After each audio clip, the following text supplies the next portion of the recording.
Okay.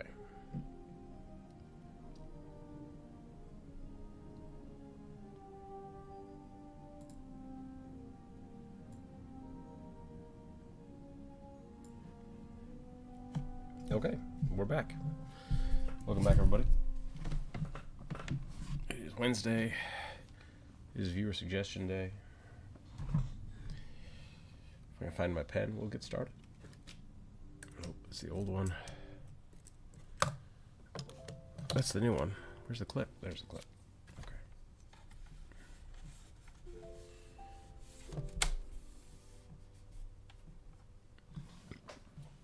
Okie dokie. Oh, good.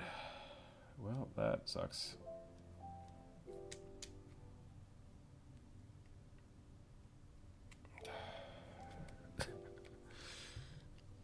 The boy got hold of my pen for about 30 seconds and chewed the tip off. So that's fun.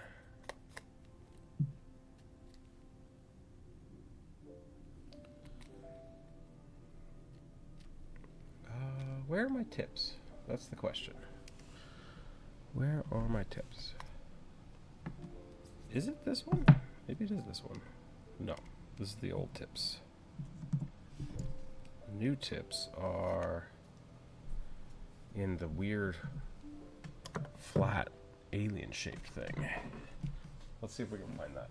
There it is.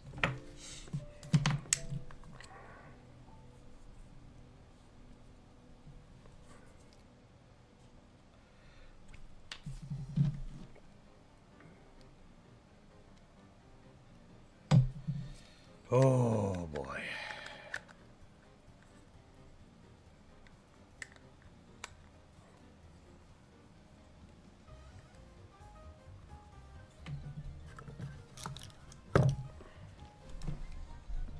Let's see if that works.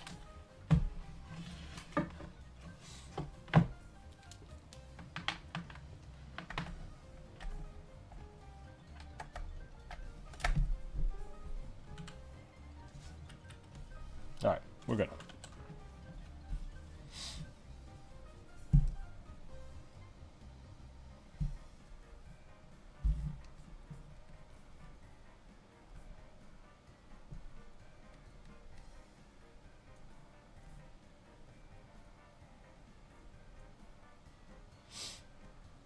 Hope everybody had a good week, good weekend.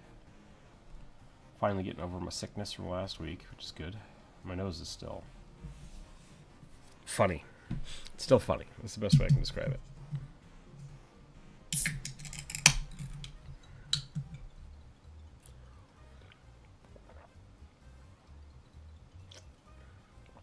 Get a little juice in here. Draw square rugby first.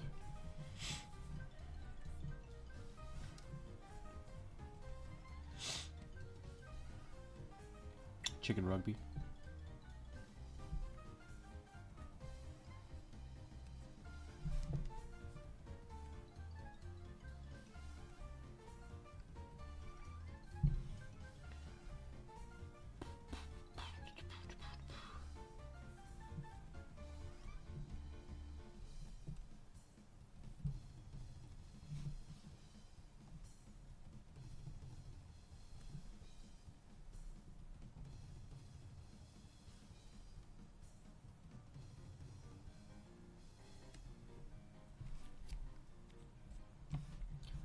Started reading the Daggerheart book yesterday.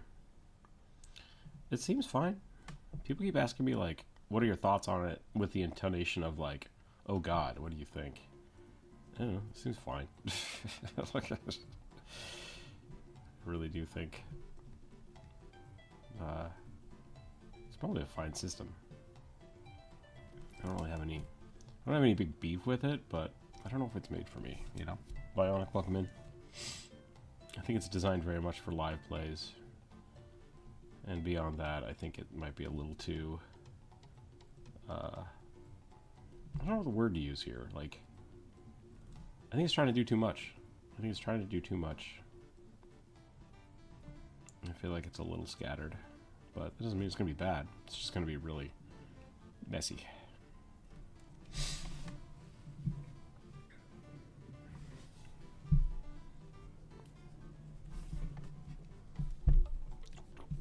I think thematically it's great. It's got a lot of really cool stuff and story and ideas, and mechanically it's just all over the place. So Hello. Corvus, welcome in. How are you today? I'm alright. What are you talking about? Daggerheart. Ah. I started reading some of the book. It seems fine. It's just a lot. It's just a lot.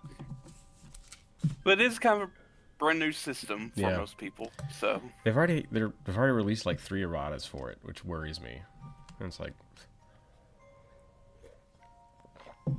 which maybe that's not uncommon, but it feels not really, considering Paizo used to release like 4 erratas within like half a year, so like 6 months. Okay, which and they're what, like month 2 now? They slowed down though now. Yeah.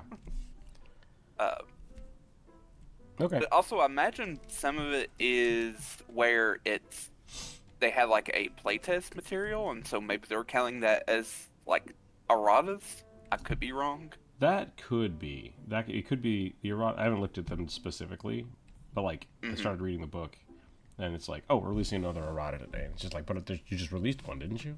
So I don't know. Yeah. I kind of feel like it's GURPS plus Star Wars 5e. Maybe. Never played any of those, so.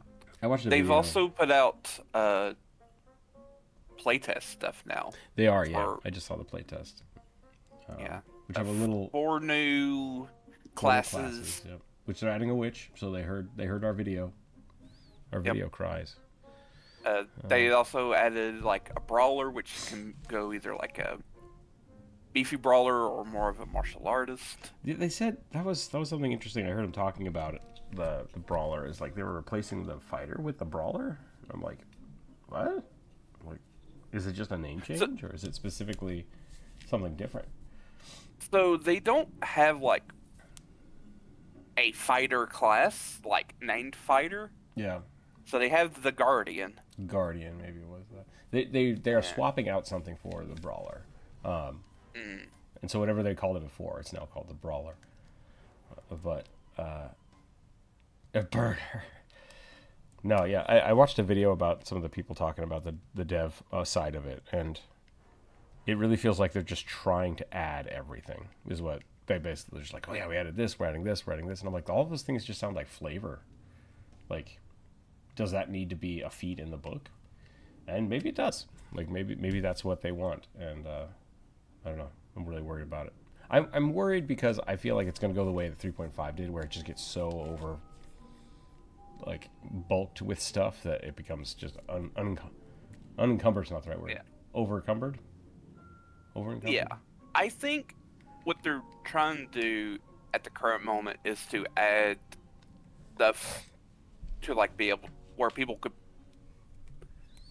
kind of play a little bit of everything. Yeah. First time for the stream, how do I suggest artwork here? So basically, you just write down your character description in 1 sentence or less in the comments, and I put it on a list, and then we let the dice gods decide when we draw. Yep. Yeah. No fan art, so that means no well-known character, slightly altered, no mimics. Yep. I was a little wrong. There is a warrior, so there's the guardian and warrior. Okay. And so I'll have to rewatch the video. But they either are renaming the brawler or are switching something out. So yeah, because they added the witch and warlock, they added a new domain, which is like what the classes are made up with. Yeah, the domains are interesting. I like the idea of that's the part that I really like about it. Yeah. Is it easily allows to make new classes. Yeah. And that I think is partially where my worry is coming from, is that, which could be why Bionic said it's kind of like GURPS. It really feels like they have their characters, which are blends of things, like, which is great. I think that's a really cool system to do that. But the problem is once you start doing this more and more and more, this stops being important. And at that point, you should just let people grab bag, feats you anything you want, and that can get really complicated and start breaking things really fast. And it's going to be really hard to balance that, which is why I've been worried about so many erratas, because it's like, well, you keep adding things that are non-static, like things that could be interpreted different ways. And they said specifically, like during the video I was watching, they were like, they're adding a whole bunch of new feats that are possibly game breaking on purpose. And it's like, okay, like I'm gonna have to just trust your methodology here, but I'm worried. Well, that's all playtesting, just so you know. All playtesting is meant to break the game and then you dial it back. I disagree except with for Paizo. Yeah, I disagree with that. Paizo undersells everything, and that's why no one likes a lot of stuff. It's a fact of life. Sure, like there's the concept of what you're saying, kind of over-promising things, like release something overpowered and then dial it back. But I'm not a big fan of that. I'm not a big fan. I think you should release things as balanced as you can and then buff them when you need to. But it's always harder to buff things. It is, and especially when you have like a pay model, which is like this is a tabletop RPG, not a video game. So like there's not a pay model for it. So when you release something and it's underwhelming, people don't want to buy it, right? And that looks bad. It's like, oh, we released something and it didn't have a good response, so let's release something broken. And then the problem is when you nerf things, people get mad. So I'm not sure how to deal with it. Jordan, what's up? Welcome in. I will say, from my years of like looking at D&D playtests and people's stuff about them, and if they ever get made into actual subclasses, because that's always the tricky part. Sometimes they just don't. Right. And I've never heard anyone being super disappointed, or like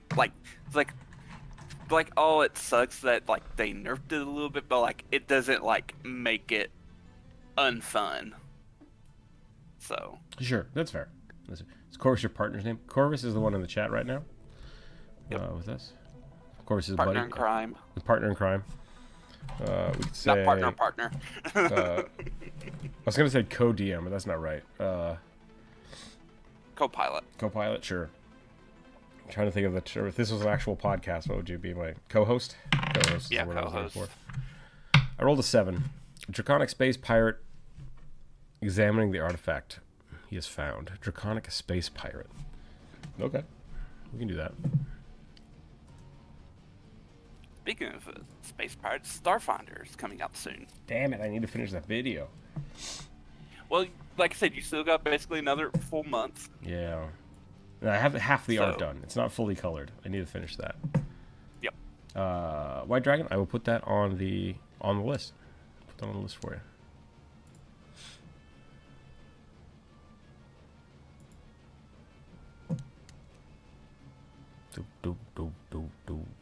Mirror Thaumaturge, very cool. Podcast bros. The mirror implement for Thaumaturge is pretty awesome. I think it's cool. I think it's weird that it's not weird that it's in the Thaumaturge section, because I like having like the little cursed mirrors, like that's fun. But like I think it's almost worth taking the Thaumaturge as a subclass just for that in almost any situation. Yeah. Especially for melee class. Oh my god, so interesting. Okay. Yeah. They're just putting chemicals in the water and making the mimics gay. Bionic, get out. No, it's funny. That is really funny. Turning the freaking frogs gay is just one of the like. The internet has sunk so low, and it's so funny. It's just like, oh my god. Oh my god. It's also like almost 10 years old. It is, but like when he said it. When he said it, yeah, but like the actual conspiracy theory that meme is from like the 80s. Yeah. And it's so funny because like I grew up as a kid and people would like say that in earnest, and you're just like, wow, you're insane. And like there were scientific studies of like environmental pollutants can skew frogs because frogs are weird. But like people putting ramifications and importance in that beyond, hey, don't pollute, is super funny to me. Just like somewhere in the government's like, you know what we need to do? Make all the frogs gay. That's the plan. Let's go. It's like, oh God, what is happening? Homophobic environmentalists put it out there in the web. So funny. It's the funniest way to get I out didn't of grapples. think about using the mirror to get out of grapples. I'm gonna say, Jared is the only person that I think has ever grappled me. We don't deal with a lot of grappling. We need It's a little fine tune it. Yeah. Because like Burning has this grappler barbarian, and we don't get to utilize it very often. But it's super funny when you grab like a dragon. What was I supposed to draw? Dragonborn space pirate. Yep. Got it. Yep. Looking at some space booty. I had to like pull in a little bit of Jared since Jared can't be with us. Need more. Because Jared's having router issues. Yeah. Again. Oh, you said router issues? I missed that. Yes, he posted in the server earlier today. Gotcha. So he might not be. It might be another week without D&D for y'all or Pathfinder. I mean, if he can't get fixed. Lars canceled our D&D game tonight because he has to go to a Magic the Gathering Commanders game. I was just like, all right. I don't want to say your priorities are messed up, but that's fine. Like, this is the Final Fantasy set, and it's the one he's been waiting for his entire life. So it's like, I can't fault you for wanting to go to that. Commander. I'm trying to think about. I was like, I guess like go ahead. Magic when Magic came out with the Lord of the Rings set, I was like, okay, I'll go back. I'll play for that, right? So like, there's that. But I'm trying to think of like what set Matt would make me just like little lose bit. my mind. John, welcome in. Block Prime, welcome in. Christopher, welcome in. A lot of people today. Yeah, welcome everybody. Remember, like and share, people. Yeah, like, and comment, comment. share. Tell your friends about us. Give us your money. We'll give Rourke your money. we have to send Corvus to church camp. I thought about that. Which maybe if you don't want me to talk about it, we'll talk about it. But like, It's fine. We can talk about I it. think that's like a Harvard level class, right? Like it's from Harvard. It's an 8-week class, but you only like meet once a week. So. Gotcha. And it's kind of like a crash course in Coptic. Which is awesome. Since you probably don't know, Coptic is like the last version of ancient Egyptian. How dare you? How dare you assume I don't know? I just assumed you didn't know. Just I saying. had a vague idea, but that was it. So Yeah. That's fair. So it's like essentially ancient Egyptian that it got written in with the Greek alphabet with a few letters added. It was an Egyptian, because Egyptian was mostly pictographic until then, correct? So it was like the stepping stone between. So there's hieroglyphics, Hieroglyphic. That was the thing I was thinking of. which you only ever see in like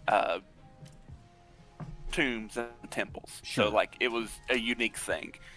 When written out, it's called hieratic, which is almost like hieroglyphic cursive. That's what I was thinking of. That's what I was thinking of when you said Coptic. And it's like a more. So it's very pictographical, but it's also like these look like also like letters. And then when Alexander the Great conquered Egypt and they underwent Hellenization, which is being Greekified, Sure. they adopted the Greek alphabet and added a few other letters to create sounds that didn't exist in Greek. I'm going to ask a really stupid question here. Uh-huh. I think I know the answer to it, but I want clarification. So this is a clarification question that is going to make me sound really stupid because I honestly don't know. What is the difference between Roman and Greek? in like specifically like when things are being conquered and talking about the time periods. Time period, yeah. Okay, so Alexander the Great rocks up, Okay. conquers all of Greece and all of modern day Turkey, goes down south, conquers Egypt. I can't remember what the exact time frame is that, but it's before the Roman Empire. Okay. Like Rome is like a small kingdom in Italy at that point. And then Alexander in like 36, not in 36, like probably 20 years conquers from Greece all the way to modern day Pakistan. He dies at like 36, 37. Right. Probably just from drinking so much and malaria. Because he partied a lot, Okay. party hard. So when he died, his empire fractured into like 4 or 5 different kingdoms called the Diadochi. Okay. Yep. So you have the Ptolemies in Egypt. The Ptolemies, probably the most common one, that's Cleopatra's family. Like the famous Cleopatra from like Shakespeare and everything. Yeah. So She was Egyptian they're in in Egypt. Greece? Is that Greek? Is that what it was? Yeah, so she was essentially a Greek Macedonian queen, as well, technically pharaoh, because they adopted the titles. What was the dragon called? Last dragon? What is it? What was the dragon that you suggested last week? Oh, the barrage dragon. Barrage. Okay, continue. Yep. So Ptolemy's heavily adopted Egyptian culture, like everything about being a pharaoh, like marrying your cousins and sisters. Mm-hmm. Well, all the way to that. It's true. So heavily inbred. To the east of them, was essentially modern day Iraq and Iran. You had the Seleucids. If you like are familiar with like the story of Hanukkah, they're involved in that because one of their kings walked into the temple and sacrificed a pig to Zeus while he was there. Big no-no. Gotcha. Kicked off a whole rebellion. That Rome got involved with, like as it was kind of starting to flex its muscles a little bit. Okay. So at this point, Rome is not in any kind of large power, but is a city-state that is up and coming. Well, less a little bit bigger than a city-state, more like a growing kingdom. Okay. Or I guess at that point there's a republic. So they're like they kind of conquered like the bit of like.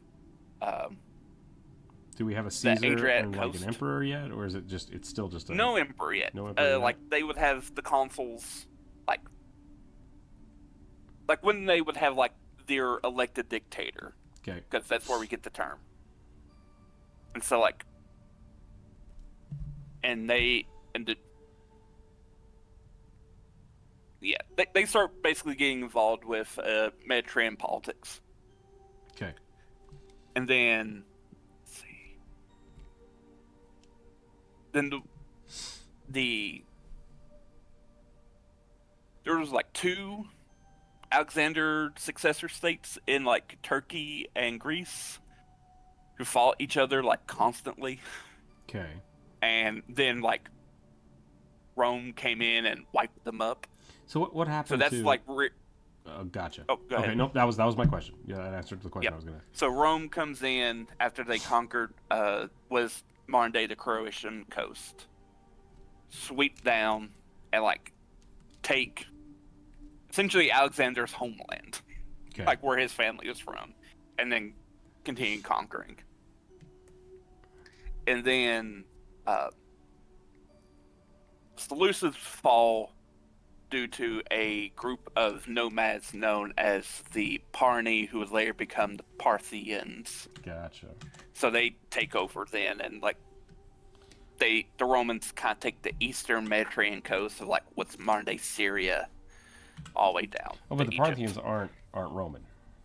No, they are like Okay. related to Persians. Interesting. Okay. The Parthians and Romans fought each other a lot. Gotcha. Parthians kind of kicked their hind ends a lot because they had horses. Ah, okay.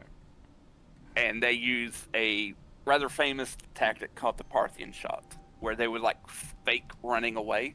Yeah. And like did like turn around while running away and start pelting the Romans as they were chasing them. Draw them out? So Almost all of my like Roman history comes from church movies. It's very sad. that's definitely later. Yeah.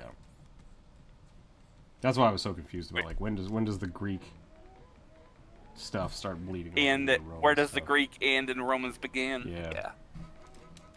So like the Ptolemies were like the last successor, say, of Alexander to like bite the bullet because of Julius Caesar. Okay. Julius Caesar kind of comes in, incorporates them, sort of has this fling with Cleopatra. Welcome in, Elliot, by the way. They give Patreon an assembly cut version of the Heroes PDF? Who's they? Assembly cut version of the Heroes.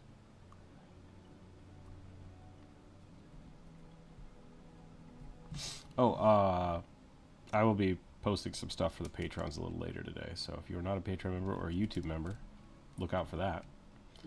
I'll be mailing out some... I don't know if I'm going to get a sticker in, but I'm sending out some cards, which are going to be pretty cool. Homebrew Also, historian... White Goat Dragon. I am not the best historian. I get stuff wrong. I just know general timelines. I can't give exact dates without cracking open the book. Would a space pirate look any different than a regular pirate? I mean, they probably would have a spacesuit. Yeah, maybe I should do a helmet instead of a hat. Do dragons need to breathe in space? These are the questions. I have questions. Final. What happened to Alexander's kingdoms?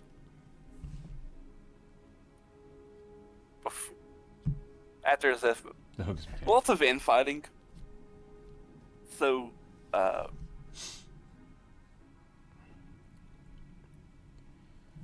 I like general overviews because that's all I really ever need. yeah. Um, So the Seleucids, there was a kingdom in between the Seleucids and the Ptolemies. I don't even know how to pronounce that. They basically had like most of the eastern Mediterranean coast in Turkey. The Ptolemies and the Seleucids teamed up and basically took all their shit, confined them to what's Turkey today, and so they split. I have a family member that also loves Tolkien stuff, and every now and again I'll be like, we'll be talking about something. I'll be like, wait, what happened here? Like with this thing, trying to like, honestly, just remind myself by talking out loud, and then he'll be like, oh yeah, so in Lord of the Rings this happens. I'm like, that's right. And then he'll go off into like, let's talk about why the Silmarillion led up to that point. It's like, we don't need to do that. Like, I got my question answered. Yeah. We're good. And so yeah, like the overabundance of information is sometimes too much. It's like, no. Yeah. No. I just needed a yes or no, please. I also love one of the things I like about this period. It's one of, I don't want to say it's my favorite time period, like I learned about, Mm-hmm. but it's one of the more interesting ones, which I mostly learned from like art history. Okay. So the Seleucids, people who who kind of owned most of like Iran and Iraq, also a little bit parts of like Uzbekistan today. They butted up against India, like this massive Indian empire. Mm-hmm. So because of that, you had Greeks and Indians mixing together culture, and so you have Greek Buddhists. Nice. That's fine. And Greek art influenced Buddhist art. Because beforehand, a lot of Buddhist art wasn't humanistic. Yeah. They didn't depict the Buddha a lot as a physical person. It was like... Even though, like, it was mostly, like, handprints, footprints, kind of... Interesting. I was going to say Treasure Planet style, but more sci-fi bounty hunter style. Yeah, that's kind of where we're going, I think. Sorry, continue. And, yeah, so there's a lot of, in, like, northwest India, you will find, like, really old statues and reliefs of, like, some of the first human depictions of Buddha next to Hercules. Nice. Okay. That's funny. And, like, the last week when I talked about those, like, guardian statues with the really weird muscles, it's believed by some people that Hercules may have inspired those particular, like, ideas of muscle guardians. Sure. That makes a lot of sense. If you go from, like, the hyper-realism of, like, god beings, right? Like, the over-exaggeration of the human form. Our gods are also super buff. We don't fully understand how to carve marble into muscles of that, though.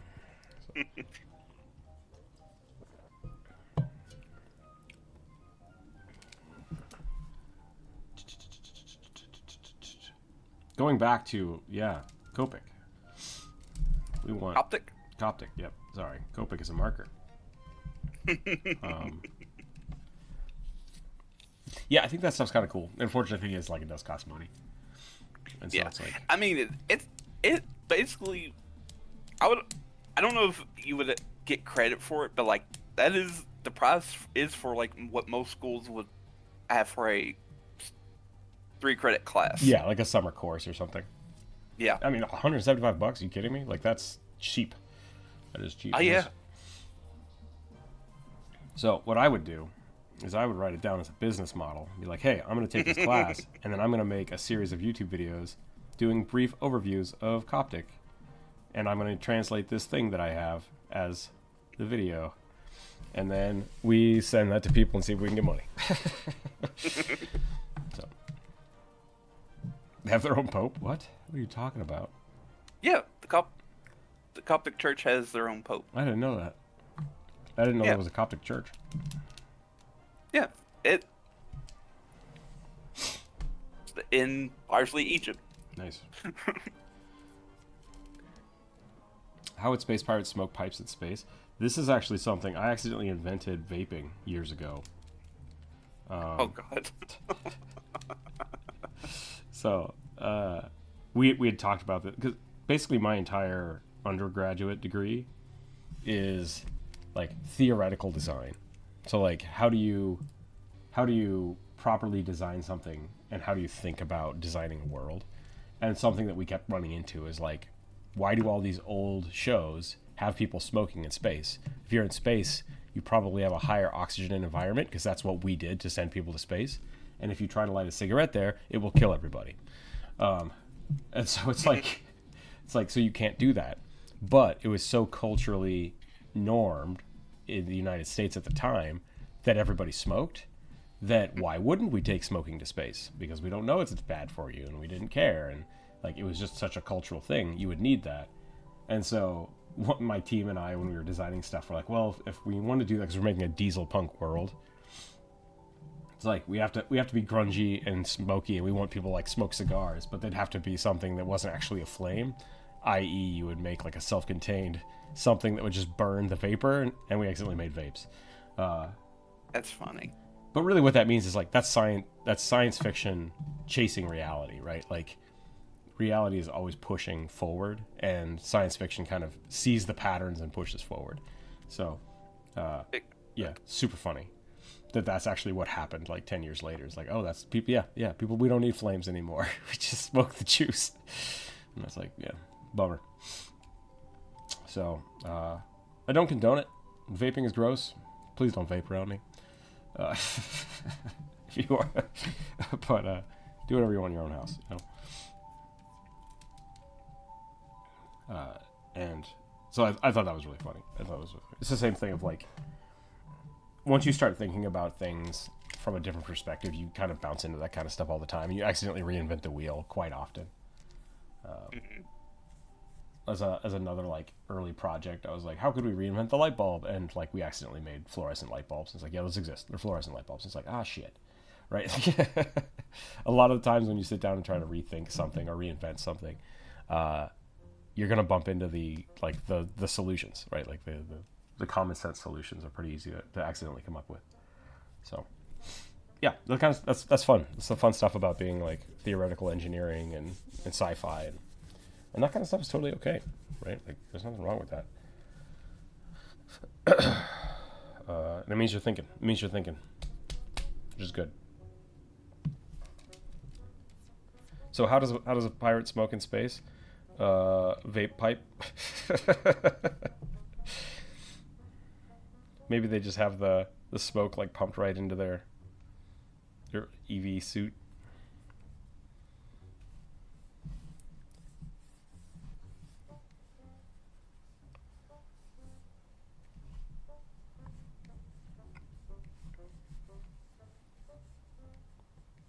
I would actually watch a video like that, I think.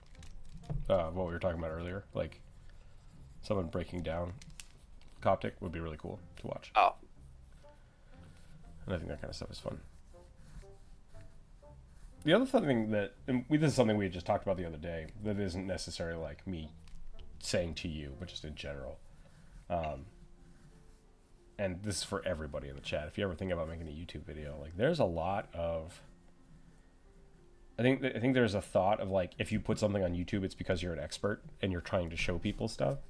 But there's a lot you can do when making a video because you want to learn, right? Like, and I think that's a really cool thing that I've kind of figured out going along is like, if I say something because I know it's true, I should check myself to make sure that it is. But there's nothing wrong with being corrected and learning from the video you make, right? Like that's great, especially with doing art. Like there's a lot of times when people can like, hey, that looks a little funny, and you're like, you know what, you're right. Like I can get critique from that. I can learn a lot by adding and making art and doing art and making videos about being a DM. Helps me be a better DM. Like not just like, oh, I'm a great DM, let me show you my secrets. It's like I'm learning to be a better DM, and I'm going to do that by teaching people. And I think that's really valuable as a tool. And I'm totally cool with people doing that as a means of, hey, I want to get better as a DM. Here's what I'm going to do, and I'm going to share it with people, and then people can give me feedback, you know. So I dig that kind of stuff. Don't be afraid to make videos because you want to learn something. That's totally a legitimate reason to do it. Smoke room like they had in an airship. Yeah, just one room. One room that's just constantly being microdosed with whatever.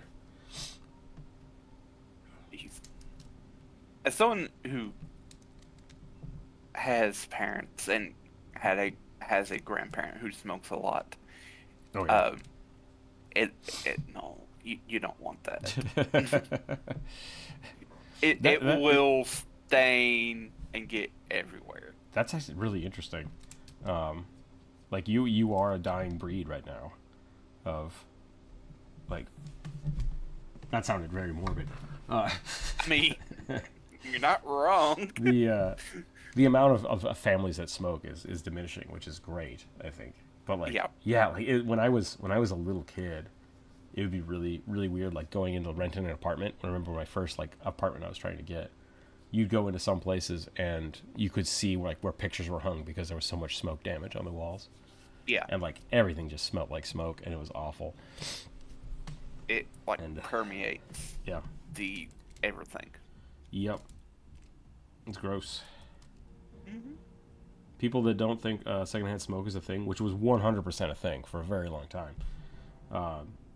It still is. I probably will end up getting it. Oh, I just meant I meant like there were people when I was growing up and they were like putting in laws of like you can't smoke in public places. There are a lot of people that like you're outside, it doesn't matter. Secondhand smoke isn't a problem. Like I'm not affecting anybody. And it's like you are full of shit. Like you are 100% full of shit. So Kind of reminds me of the comment section under a fan song, and half the comments are going to be, "Is this Game of Thrones?" The other half are people like, "This is ElfQuest, guys." There is a push. This happens really early on when you're still like kind of trying to find your own style in art. Is people will want to critique you and like give you praise or whatever, but like they don't know how to because they're not art students, or your art just isn't definitive enough to like really be one direction or another. People will often compare you to stuff that is slightly similar, and sometimes it's offensive and sometimes it's not. So that happens a lot, especially when people don't know how to critique your art because you aren't asking for specific types of critique. They're just like, "Oh, that's Master Chief." And it's like, it's not Master Chief. It's like, so This is Greek. It ain't Greek. yeah, it's not. I need to create some excerpts or pages for a wizard's diary notebook. Any advice on approaching, sharing information, secret codes, and magic? Yeah, there's a lot of really cool ones out there you can find already. One guy's doing a whole YouTube video series of like, he's trying to draw each pictogram for magic. So if it's arcane magic, it starts here, and then like he draws all the symbols for it, and he's coming up with a whole system for it. It's super complicated, but it's kind of neat. You could check that out. I would say don't invent a whole system. Find a system that's already there, just because it's going to take you, unless what you want is to create a new system, right? Like I like using the Hobbit runes because I'm a Tolkien nerd. And they're not hard to learn, and the Elven stuff is a little more complicated, but like it's there too. And then just writing in English but using a different script adds a lot of flavor to something. So unless you actually need these codes to be hidden, I'd change one thing about it. So like write out what you want to write out, change the font, right? Change the script, and go from there.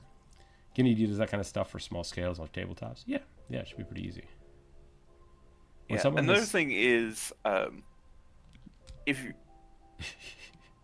that's true. Both in 5e and in Pathfinder, there are skill checks you can make for like deciphering and decoding stuff. Yeah.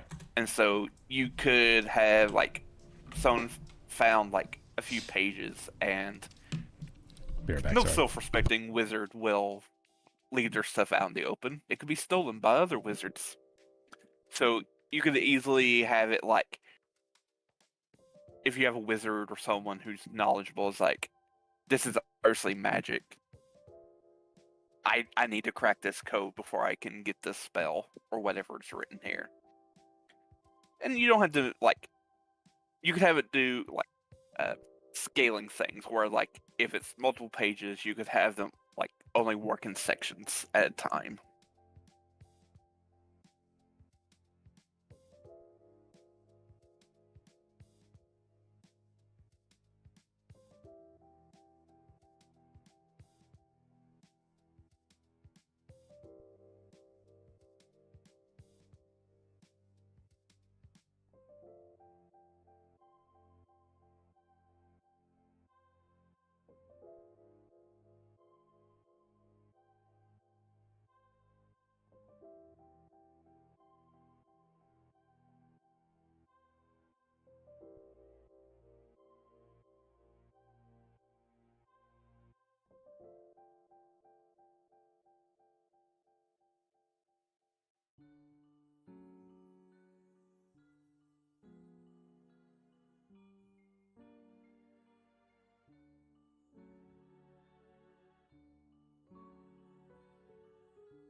Sorry, I'm back. Okay. So here's the other side of it. The amount of wizard backbiting is fascinating. I can make multiple pages. Yeah, so here's the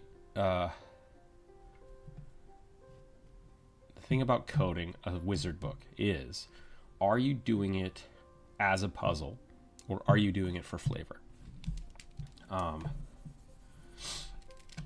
Because Yeah, very, very good point. yeah, like if you are physically giving your players a puzzle, right, and you want them to decode it, that's great and that's fun. Just take the time, make a code, have it something. The problem with that is if you make your code too simple, they're just going to be like, oh, it's this, and then they have all the information that you think, like, did you want them to do that, or did you want the players to have to figure it out in game doing something, right? Because if you make it too hard on the other side and you make it impossible, they're just going to give up and they'll never use that page, right? So even if you want to give them a puzzle, a physical puzzle, that is cool, and go ahead and do that. Look up a couple different puzzle codes, or you can do deciphering. Like that's a whole school of thought for doing that, and that's a lot of work and it can be fun.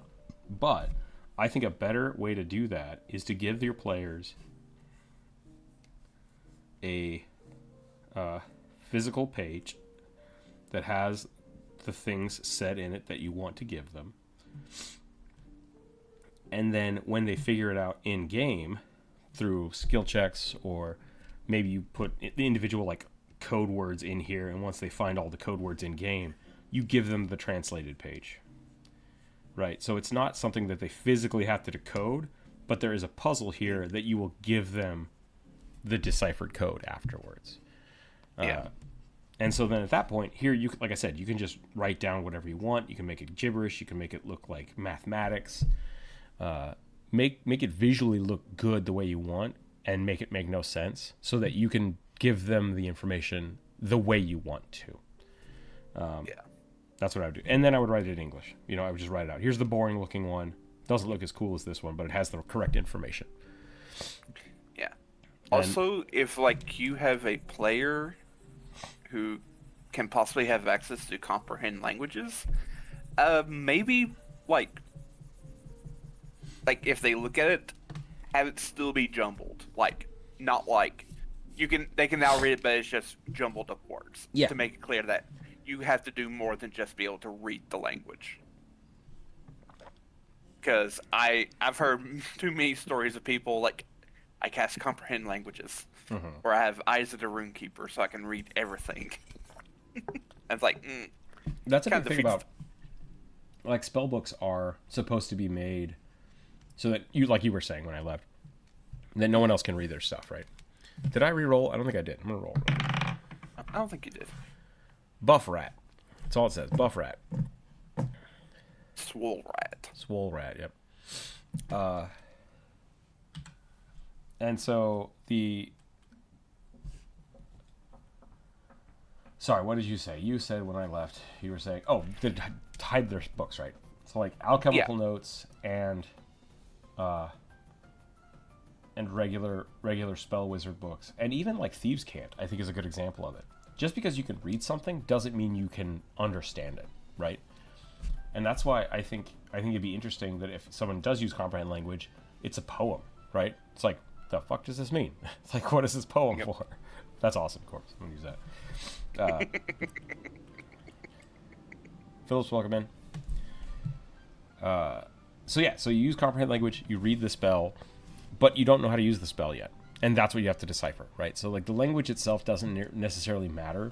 It's using the arcana and having an arcane proficiency to be able to understand it as a spell or as a formula that is different from actually reading it, which is why the language doesn't really matter unless you want it to be a specific puzzle.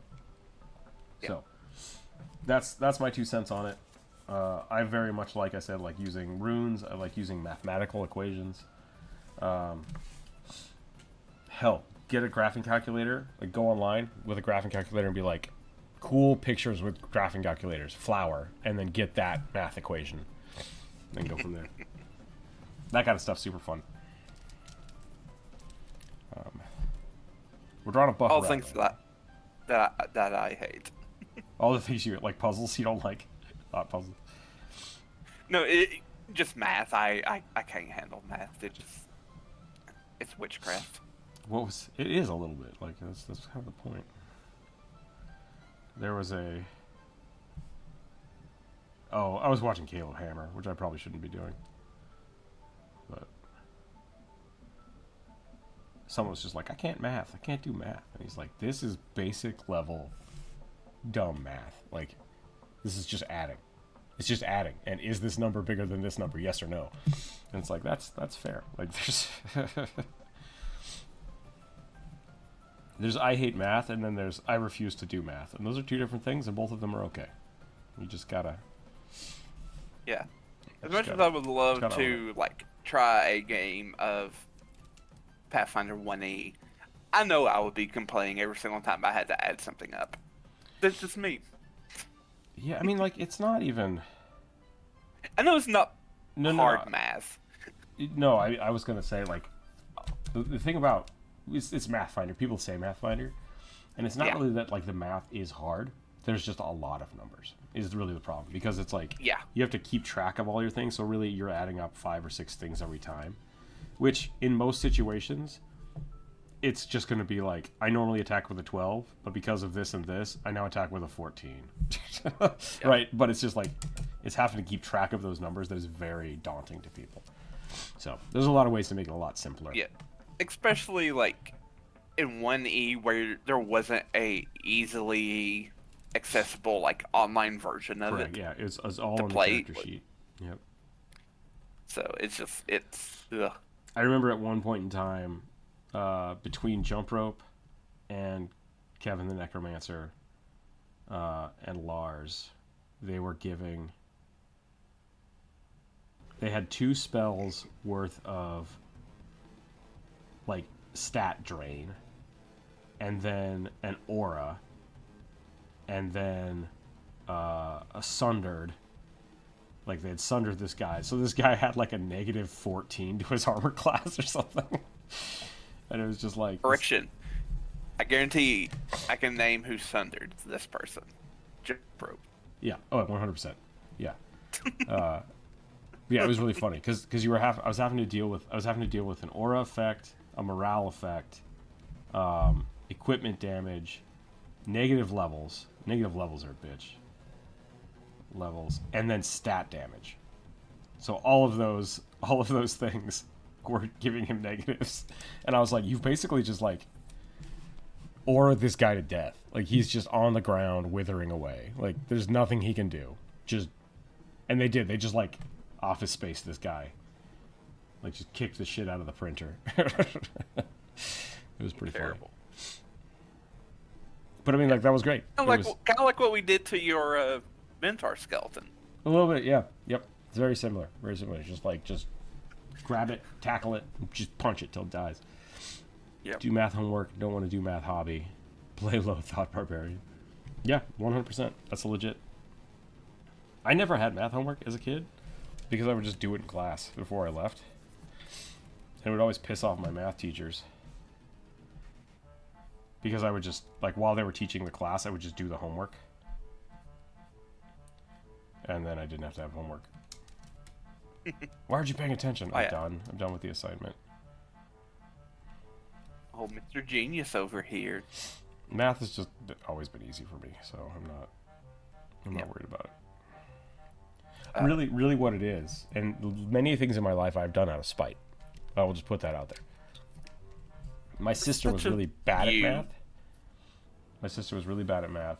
She was older than me, and so I would purposefully try to finish her homework before she could, just to spite her. So I was always a year ahead of my math class. Because I had her math. It was funny. It was funny to me. I'm kind of an asshole. You're worse. You're kind of the worst for that, in my opinion. Jeez. Yeah, I hated doing math homework. In 4th and 5th grade, going way back, we had to do spelling homework. Always So we bad were given spelling. like a list of spelling words, and like each night we had to do a different assignment. And I think first night you had to write them each word 3 or 4, 5 times each. Sure. And some nights it was like 10 o'clock before I got finished. Which at the time was really late for me. I was just like, I don't want to do this. And then it's Yeah, just like, I got many teachers calling my parents being like, your kid's just not spelling. I'm like, I just don't care. I just do not care at all yeah. about spelling. And then the worst part was, weirdly enough, on Thursdays they made you do a pre-test at home. Yeah. So I had to bug my parents to like do a pre-test with me. That's like so dumb. How dare your parents have to participate in your education? I was always really good with shapes and volumes, but really struggled with advanced algebra and balancing equations. Didn't help that I was a slow writer and a copier. Gotcha. Yeah. Have we had a were-owl or owl-like race drawn yet? An example is Ramona from the Unicorn Overlord. I don't know what Unicorn Overlord is. But like the owlbear, we did a were-owlbear. Done that. I've drawn a couple owl ladies because that's my jam. But Oh. yeah. So Phillips, I don't think you saw this, Rick. Way is you do suggestions. You just type it in, and it'll get added to a list. So as long as it meets the parameters. Oh yeah, sorry Philip, I did not see that. Yep, go ahead and just a sentence long character description, and we add it to a list. Yeah. Race, class, like one sentence. And now No one mimics, run no on fan sentence. Yep.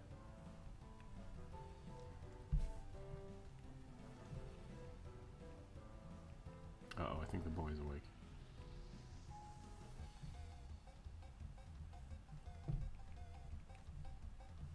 Yep, and the boy's awake. Reggie. We're back.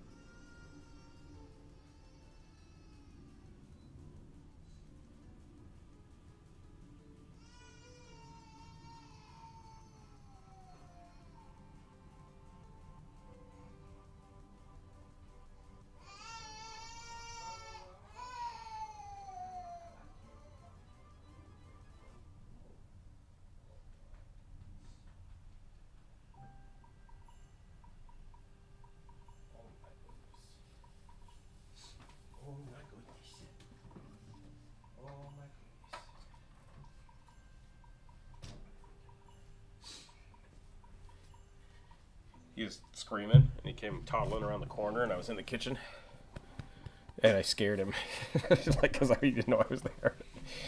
And he's just like, ah, ah. Poor kid, poor kid.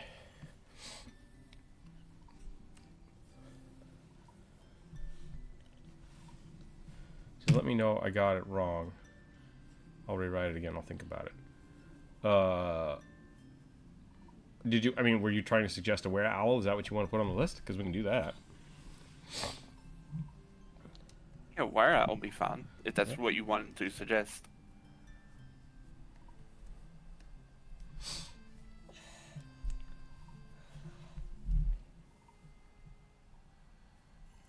Have you seen the? There's a guy that does animations about animals. It's the squirrel mouth guy. Yeah.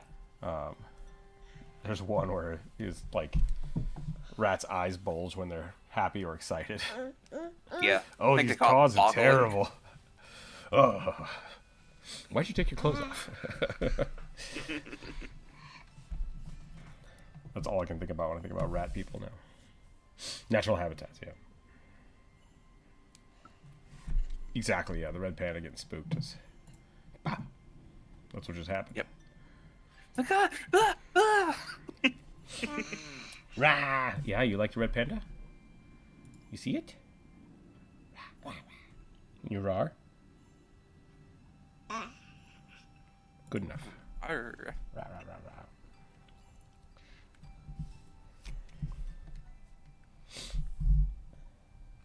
Alright, we need to barbarian this guy up.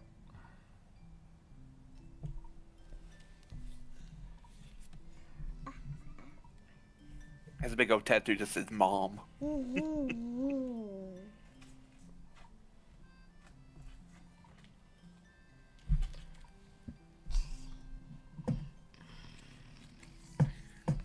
So, Yep, that'll work.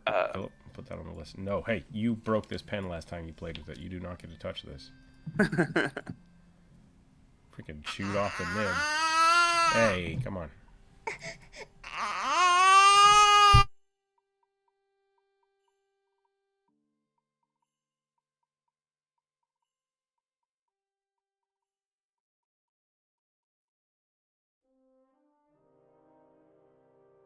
what was I going to bring up?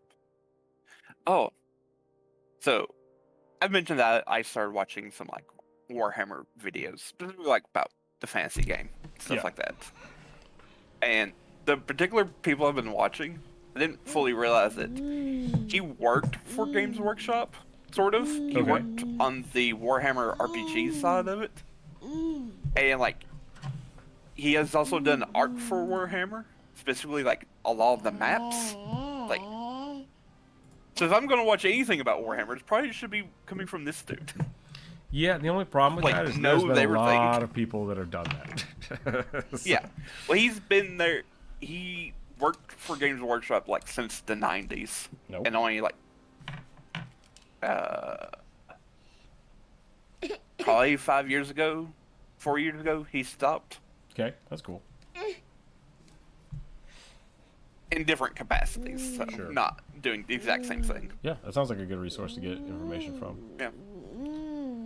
He's just like to all the people who complain about Warhammer and its inconsistent lore, you're just gonna have to get over it. Yeah, I mean, Been like, going on for about 30 years. I was gonna say, like, even saying like, oh, that guy sounds like an expert. Like, there's so many writers that Yeah. it doesn't matter at this point. Who would take over a mind flayer's laboratory and continue their experiments? Literally any power mad scientist? I don't know. Yep. A drow. They're both in the Underdark. Kid, what are you doing? An aboleth would be good. Yeah. People that worship wolf.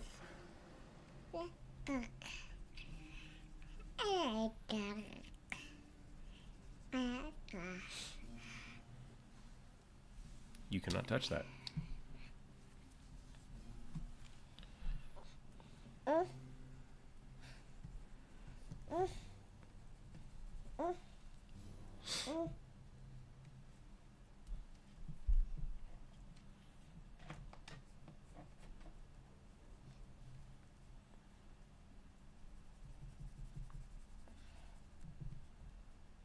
The kid has figured out how to take caps off of pens, and now the world is dangerous.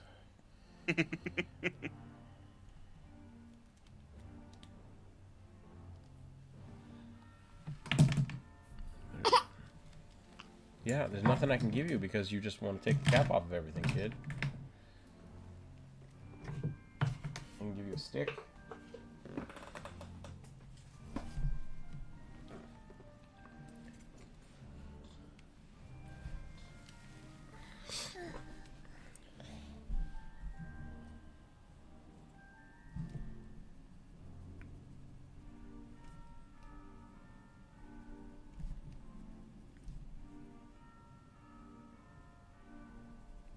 Were you going somewhere with the, did you have a Warhammer thing, or was it just that you found a guy? No, it was just Okay.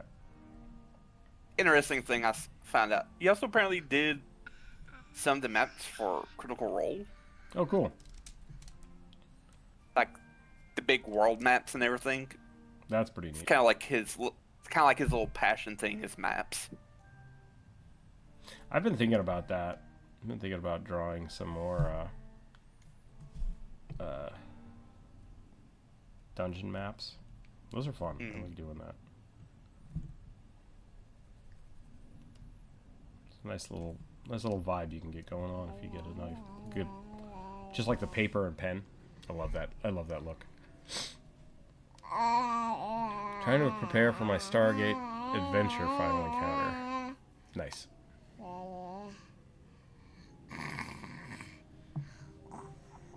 Go.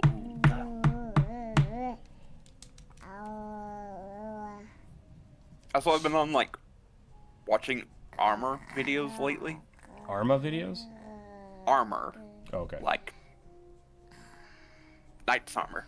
Gotcha. And I finally figured out the name of that weird neck piece. It's not the gorget, but like the ones that the weird or like high collar that comes up from it. Sure. It's called a bever. Say it again. A bever. Bever? Okay. Yeah. And just like, so it's not a gorget, it just sort of like attached to one. And just like, and it's called a bever. And it's like, I had no idea.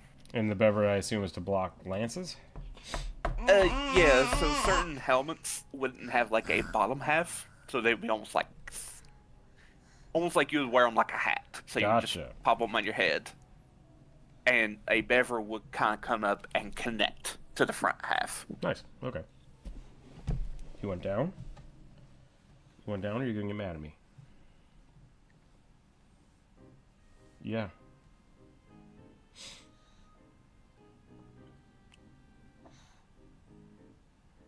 I need to get you your own chair, kid. I had to resolder my... Oops. Drew it on the same layer again.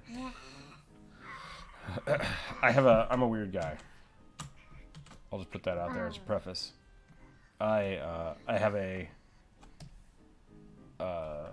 flight switch for my computer because my cats used to bump the power button, or I'd pump the power button with my knee, and so I put one of these like flight toggles on my computer. So you have to flip up the switch and then hit the toggle and then put the switch back down. And I had to resolder that because the kid decided to rip it off yesterday and just shut down my computer for like 2 hours. So what was wrong with it? Yeah, he ripped the solder out.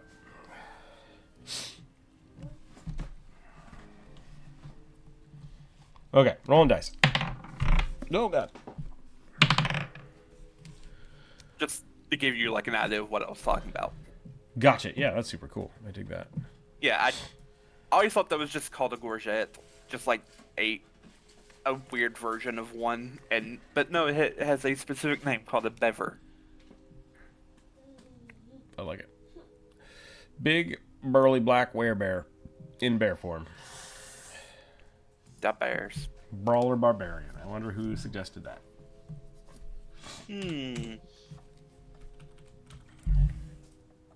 I wonder.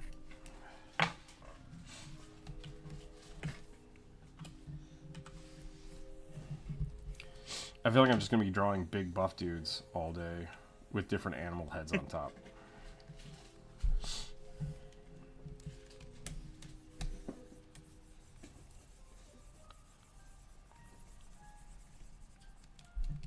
You find a potato? Okay. Small potato, small potato, small potato. What is that?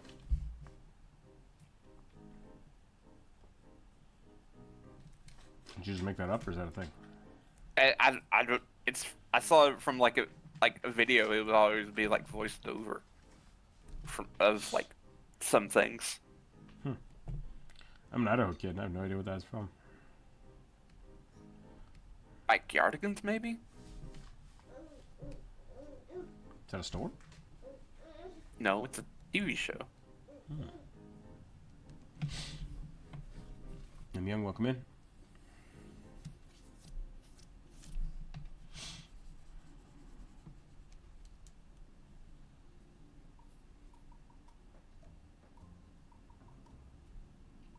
It's just called small potatoes. All right.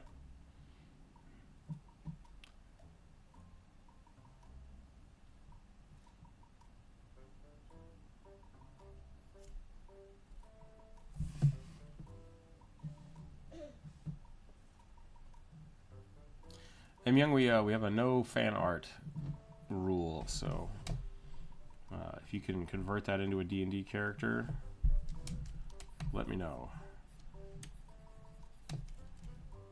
I don't know why I made this bear monster, werebear, have a beard, but here we are.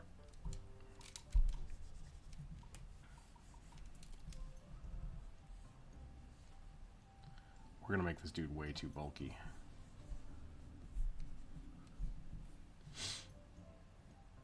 Legolicious from Beastars. Okay, so that is that's 2 fan arts, which is double breaking the rules. So yeah. Yeah. No fan art, no mimics.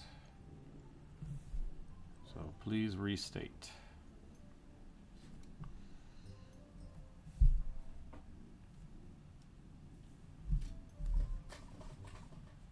One sentence description of your D&D character, race, class. Right now we're drawing a werebear.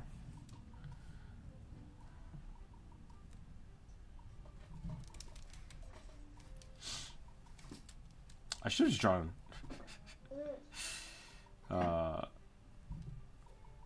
Bjorn from The Hobbit. I don't understand the way he's designed in the movie. But at the end of the day, it doesn't really matter. Guess they wanted him to be like different from like normal humans, so Yeah, which I mean, there's Gandalf, I think, talks about the fact that like they're not sure if he was a dude that could become a bear or if he was a bear that could become a person. So I like that. That's kind of like maybe that's what a bear thinks a person looks like, and that's what it is. But of fuzzy eyebrows. I finally saw a werebear or a bear race until race uses in Zenla 00. Bad bear. I don't know what that is either. Is that an anime?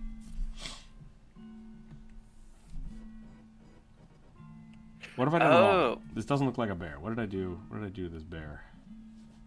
I think you made his like neck too thick. Did I? Maybe I did. Bears do have long necks, don't they? I want to make It's them from real a bulky. game. Oh, it's a game? Okay.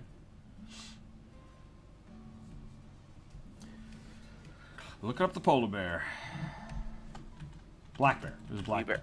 Black bears have longer noses, too. I did all kinds of screw up here. Hold on a second. We'll figure this out. That's been bigger. Big bear. Wee bear bear. This was my attempt, my first attempt, and it was bad. Let's try an attempt with reference. Let's see what happens. See if reference helps. Two hamster Grindaliot. It did look a little bit like a hamster. Bears have big old dong face. Big old floppy dong face. Oh god.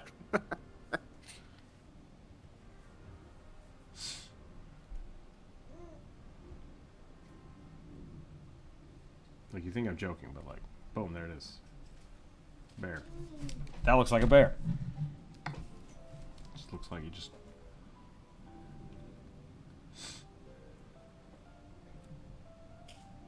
Go pet that dog. Go pet that dog. Can I pet that dog? I might be a horrible parent because I probably would just let her pet it. Like, it's fine.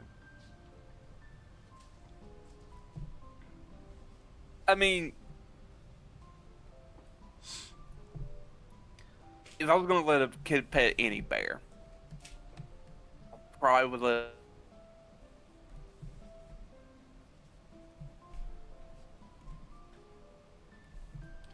There's 2 types of bears.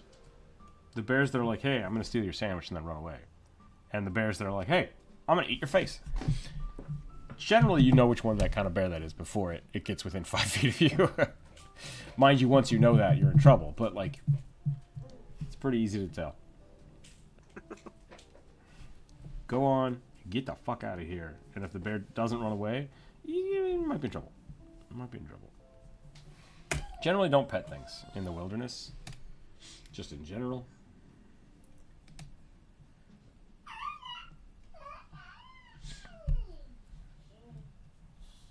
Go pet that dog. I'm thinking about it. I probably wouldn't let it pet the dog. No big deal. What? What?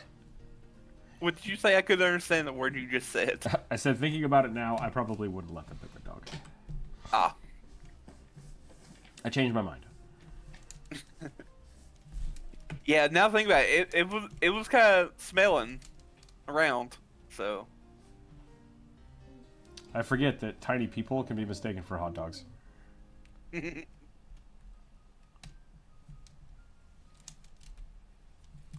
Oh, I didn't give him a beard this time. Congratulations on self-control. Yeah.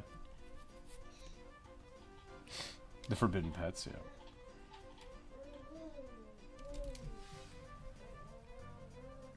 So don't go see circuses that have dancing bears. It's bad. They torture them.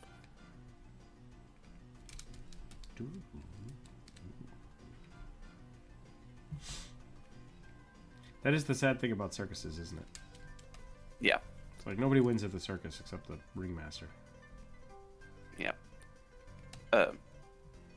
Because they often will have like big chains, like essentially like pierced into their jaws that they use to be mean to them. I didn't know about that. Yeah. Also, like, if you see like someone who's doing a snake charming thing, don't give them money, because they've probably have cut the fangs out of that snake. Doo-doo-doo. Gandalf the Grey Bear. Eh.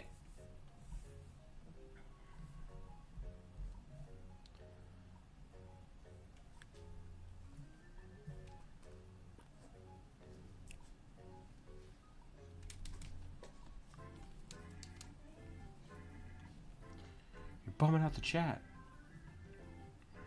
Get in the comments. Get in the comments. Alright. We were talking about, you brought up Gandalf. Now I have a dumb question. Hit me. So, Dumb Gandalf questions I can answer. so at least with Gandalf and with Radagast and Saruman, Mm-hmm. we know like they were tied to one of the weird gods in that universe. Yeah. And Gandalf is tied to like sort of like the Zeus equivalent. I mean, they all Sort of. like. That's Like he's tied to eagles and everything. Is that why he can No. talk to eagles? yes and no. So Gandalf and Saruman and all the other ones are essentially angels. Yeah. It's the easiest way to think about it. So they don't necessarily have like deities like we would for D&D that give them special powers. They are what's the word? Dang it! It starts with an M. Malar. Malar, yeah. They are tasked to do something. So Yeah. Because like I know Saruman is like tied to the Smith god who created dwarves. That's why he's like industry. No, like not necessarily. Like he was tasked with dealing with people, like the elves and dwarves and like people that lived on Middle Earth, right? Like he was just supposed to watch over them and guide them and like make sure they're good. Gandalf was released to do they never really described what he was supposed to do originally. Gandalf the Grey, he was just kind of a wanderer and like was around and ended up watching out for like hobbits and humans. Hey, stop playing with me. And then when Saruman kind of abandoned what he was doing and decided, I'm going to take power and I'm going to do this stuff, Gandalf basically gets his job and becomes the watcher of people and humanity. So it's less that they're like, he's like, I was sent by the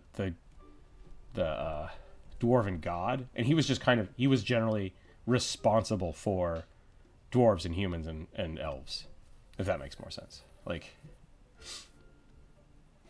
if that doesn't make sense, I'm sorry. Well, it's just, I started reading about him, and it's like Kurumu, which is Saruman's like angel name.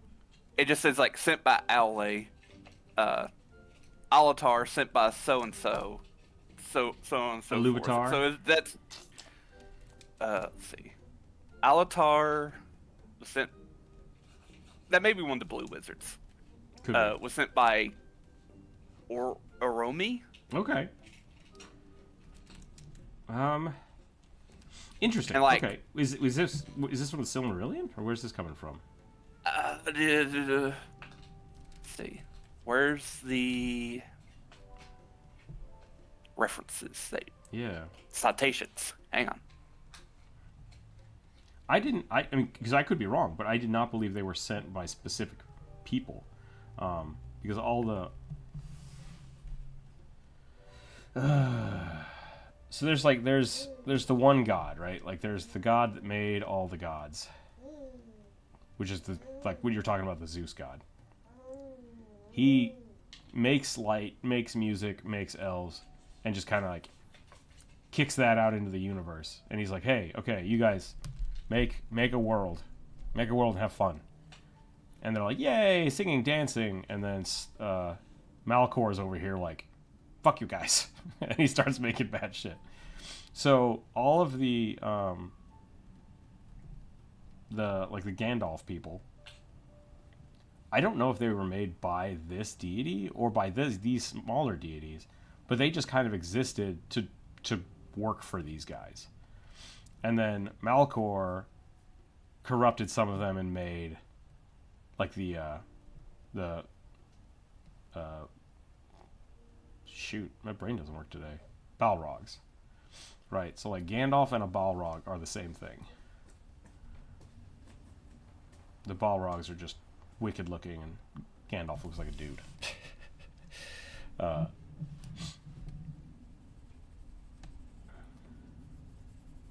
So saying that like one of these guys is like, I'm sending this guy down, that doesn't sound right to me. But I know that all of the wizards that are in the Middle Earth were sent by these people. If that, like, so I thought it was a collective thing, but that would be interesting to me to know that they were sent by an individual person.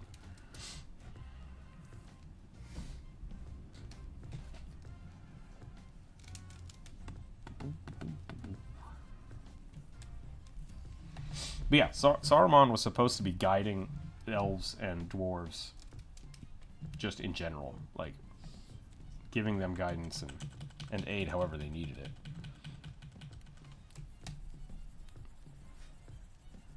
Dang it, I drew over the little rat man. Quite literally divine guidance. It was his job. And he fucked it up. As you do.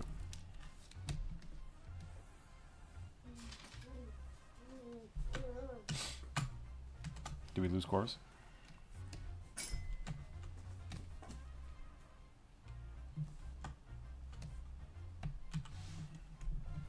Uh-oh.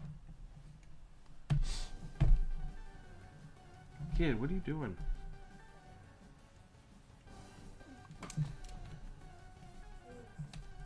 I feel like I'm drawing Master Roshi, but as a bear.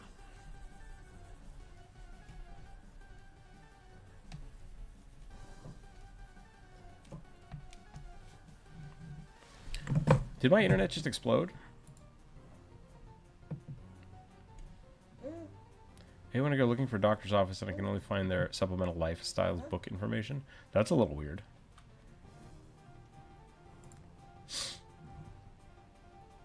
It looks like we did lose a Corvus. We'll come back to that. If anyone else has information about Sauron's origins, let me know. You still hear me? Okay. Yeah, I think Chorus's internet exploded. Who knew a bear is quite tricky to draw? Well, I mean, like, if I just want to draw a bear, I could just draw a bear. But bears aren't buff. Like, that's the thing. Because, like, we could just do this, right? Just like, do, do, do, do, do, do, do, do. And now we have a bear. But we got to draw a buff bear. Buff bear is tricky. Yeah. So we wanted to have, I think I want him to have a big old paunch neck like this. And then we got to give him the big old shoulders.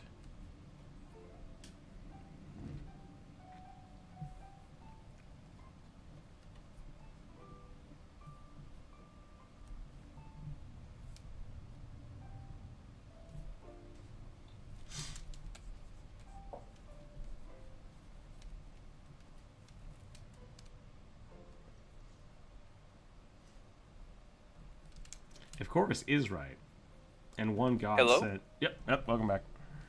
Sorry, That's all right. had technical difficulties.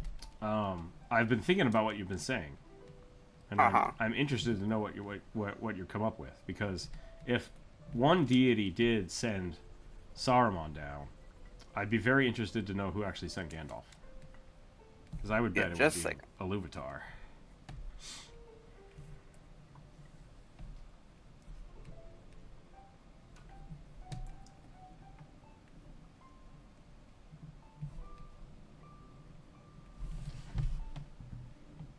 Alright.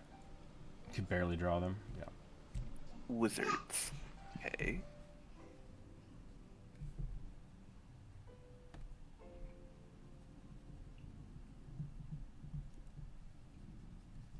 Let me pull up multiple sources here. Yeah, what were you reading? Like, what brought that about? I was just reading. I was trying to figure out what it was, and then stuff hit the fan. Okay. So, let's see here.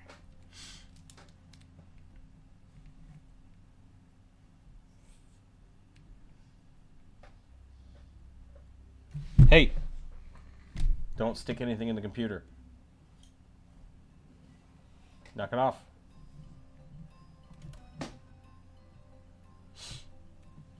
Drive me crazy, kid.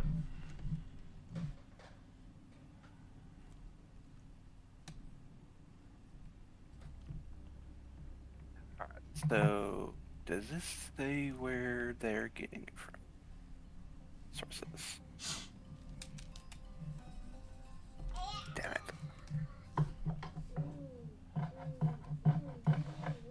So the wizards, as this is from like a actual the Wikipedia, not wiki articles.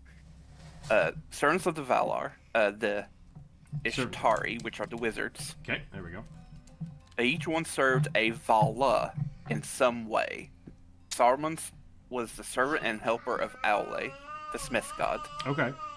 So learned much in the art of craftsmanship, mechanics, and metalworking, as seen later in the Third Age. Interesting, okay. Gandalf was a servant of Manwë, Okay. or Valdara. Doesn't state. Okay. But was I think that's like, let's see, the star goddess or something? Manwë, king of the Valar, king of Aldra, lord of the air, wind, clouds, blah blah blah. Okay. Manwë had a big part in Silmarillion, so like... Lady of Stars. Okay. That's cool. I didn't realize that. I mean, yeah, I didn't realize that. I need to reread my Silmarillion. It goes on and says, but was a lover of the gardens of Lorien, so much, and knew so much of the hopes and dreams of men and elves. Radagast was a servant of Ivana, the nature goddess. Yeah, made all the plants and animals.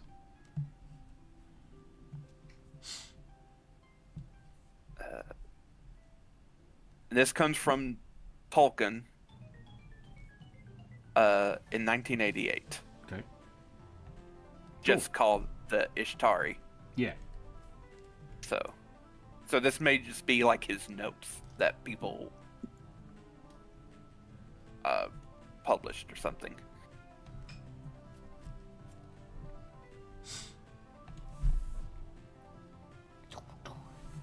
How many options are on the list currently? We still have 8 left. Sorry. Hold on. Kid just smacked a bunch around. I only have 7 left. 8 left. Sorry that messed everything that you knew up. No, like I said, so my interpretation of it was that, like,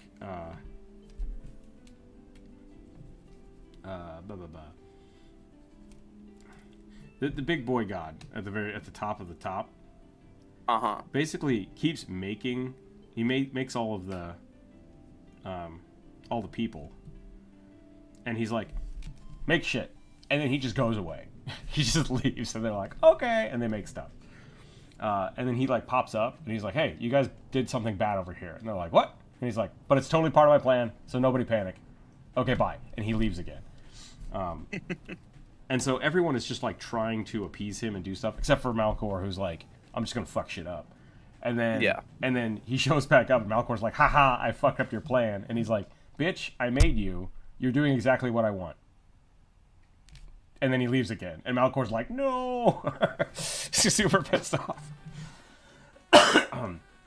So that was kind of my thing with I thought the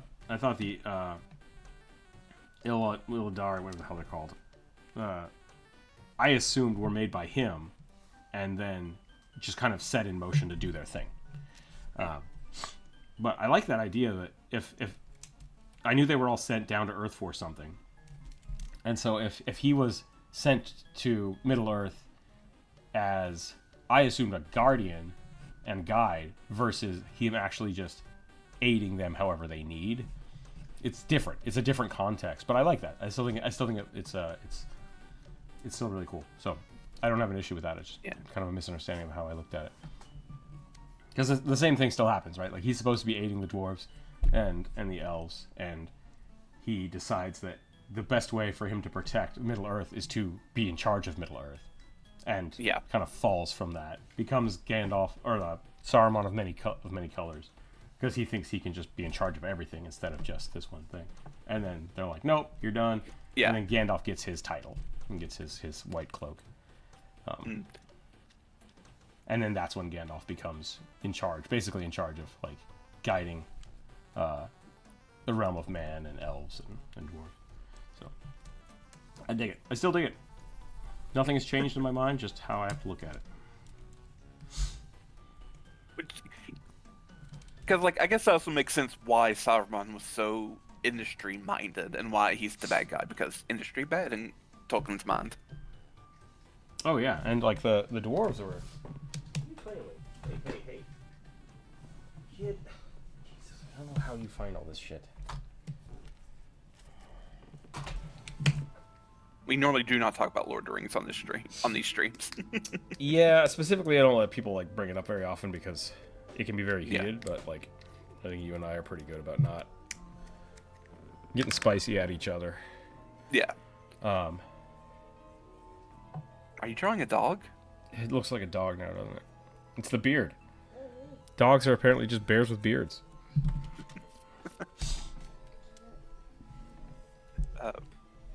This is apparently who's the Blue Wizards were sent by. I don't know how to pronounce that name. The Lord of Forests and the Cinderai. Okay. Some weird horseman dude.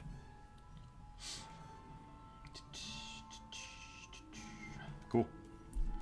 There's a lot of gods. Like, if you try to read the Silmarillion, it gets real complicated real fast. Like is it like reading the Old Testament? It is. So and so. No, it 100% is. And like, that was intentional though. Like, Tolkien was basically like, here's the Bible of my universe, right? Like, here's the stories of people begetting people and all the families that made the royal lineages. And it's funny because, like, one of my friends who also loves Lord of the Rings lent me his copy of the Silmarillion the first time I read it, and he's like, just skip the first 5 chapters. Like, it's just names. It's just names. And the funny part about it is, like, it's my favorite part of the book. Like, it's once you start getting into, like, the the sons of the kings of the Numenorians, I stopped caring. It's just like, I don't give a shit about, middle-aged lineage battles. I just don't. I only really care about, like, the founding of the universe. So it's funny how, like, different kind of things can be cool and important to different people. Yeah.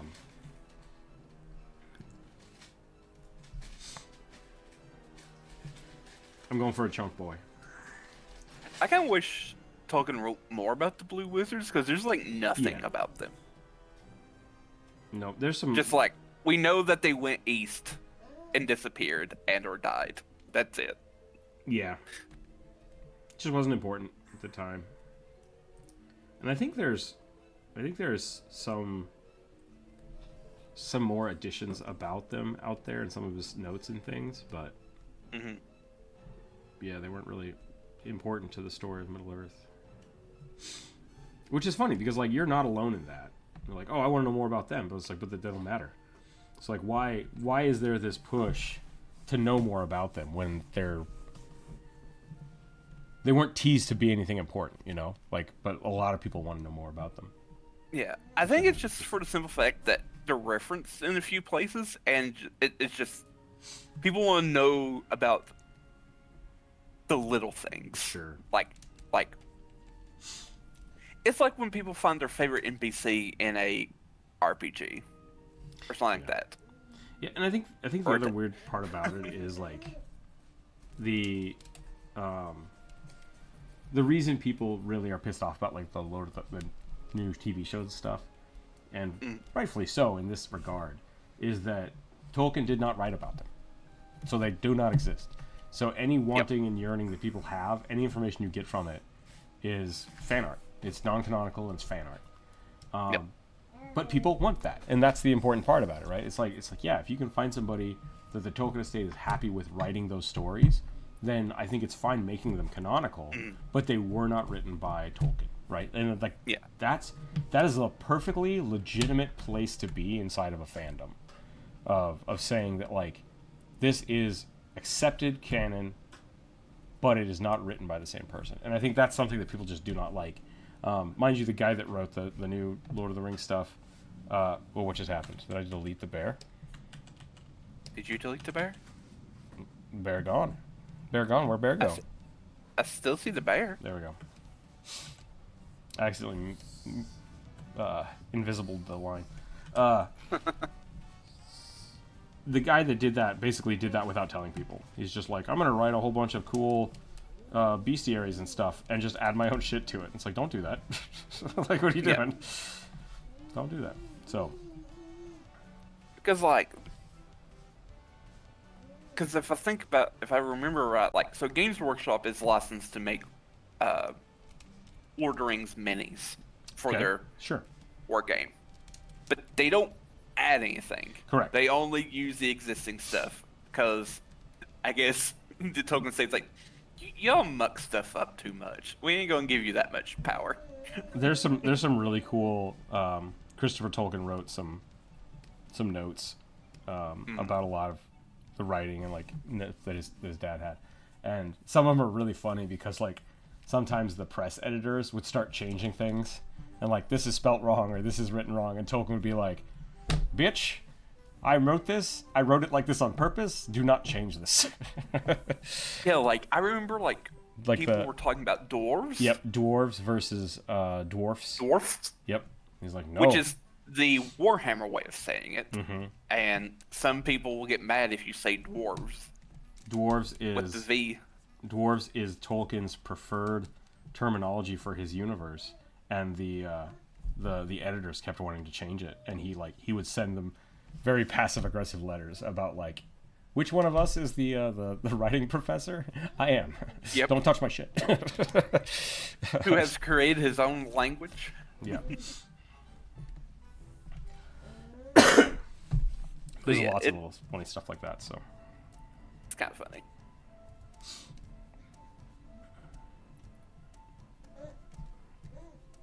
That being said, like, Tolkien does have, like, full control over his own stuff, but, like, he also was really adamant that, like, his stories are not allegorical at all, and it's like, that's not really. That's only partially up to you.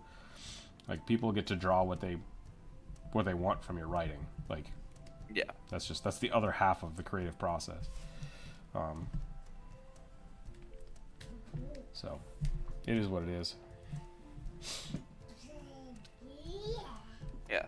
Death of the author and everything, which is really hard when said author is still alive. Yeah. Not saying that Tolkien's alive, of course, but just like it, when an author is alive, and if they're particularly not litigious, that's a bad word.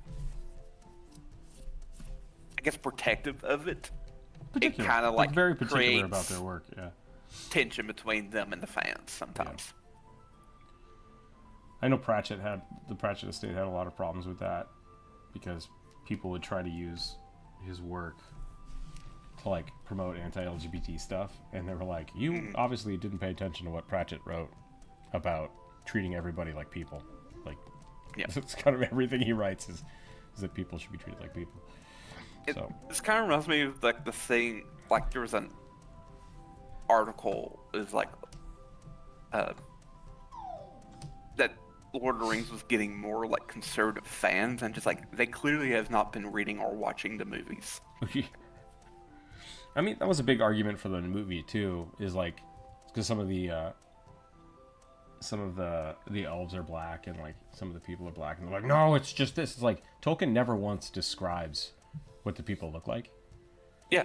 Like, so that's like, I'm fairly certain he doesn't describe the elves as having pointy ears. It's just when we hear elves, we think pointy ears, so we add pointy ears. Yeah, and I love like the cartoons, the old elves, like there's two different versions of cartoon Elrond.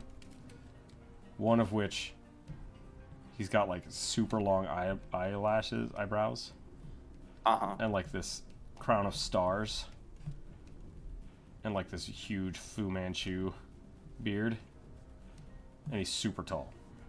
He's just like, meh, I'm an elf. He looks like this. And then the other one, he looks like a really tall, skinny Gollum. And it's just like, what am I looking at here? But he's still got the shiny star crown. Like, that's the because I know like Sandalwin and like the Wood Elves of Mirkwood are all like super funny looking. Basically just goblins. They're just goblins. And then you have his son Legolas is just a dude. Mm-hmm.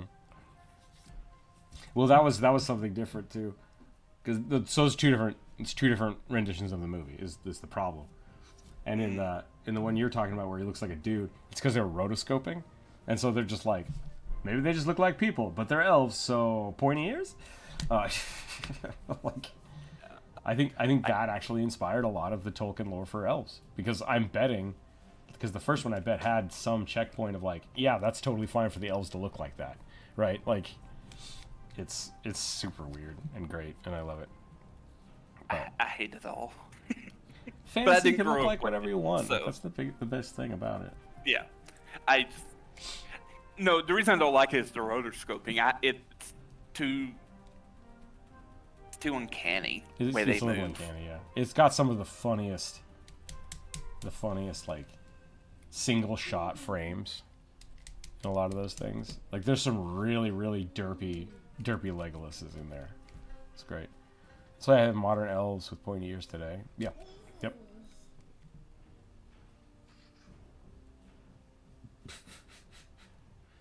Hey kid, you having fun? Okay. Alright, let's roll some dice. Let's do this again. It's 1:30. The kid is happy, so I want to keep going. Jotun-born magus with large, thick magic staff. Hey, it's mine. Nice. Jotun-born. So many beefy boys today. I kind of forgot, like, did I suggest a beefy boy? I did, didn't I? The ultimate of beef.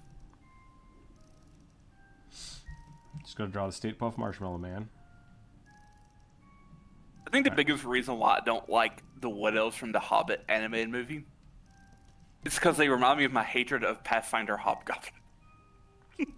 Where they're just goblins that have been stretched out. I don't like it. Pathfinder Hobgoblins aren't real, they can't hurt you. I know. Even though I'm technically playing one, but it looks nothing like them, so it's fun. That's what I'm saying. It's fantasy. You can make them look like whatever you want.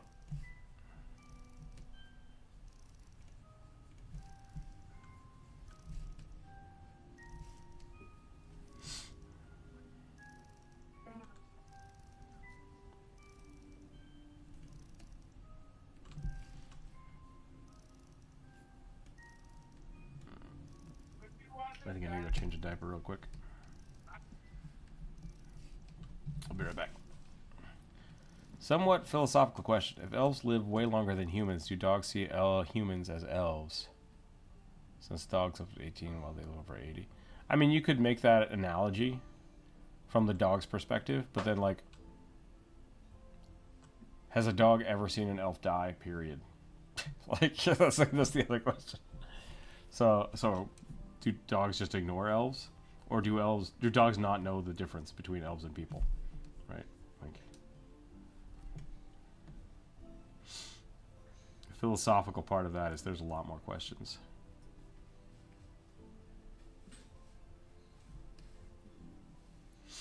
Okay, I'll be back. 1 second.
Change the diaper, and as soon as I set him down, he runs into here and jumps on my computer.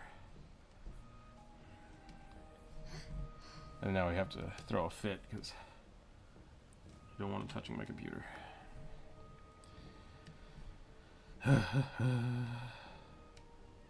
What? What? Oh no.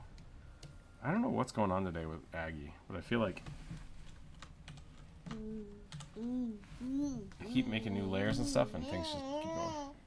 Child will not be contained? Yes, that's basically.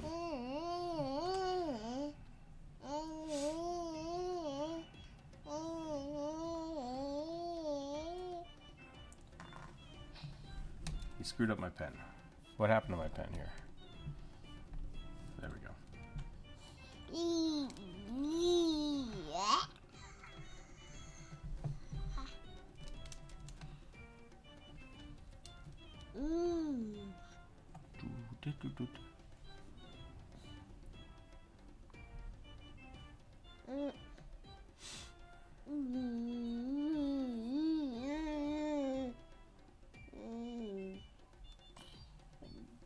Okay, so if we make a slime character for the video game, and I think the way the slime character will work is that every time you attack, you'll have a really short attack range, but you throw poop on the floor. So the question is, what should the tower... Should the tower just like poop crud on the floor? Is that what he do? You are just a menace.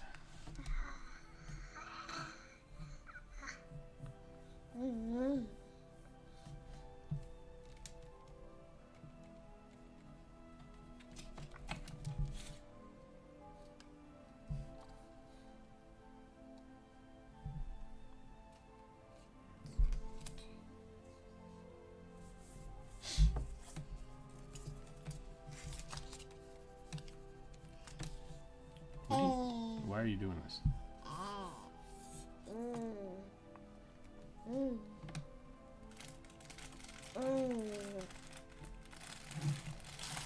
Hey, knock it off.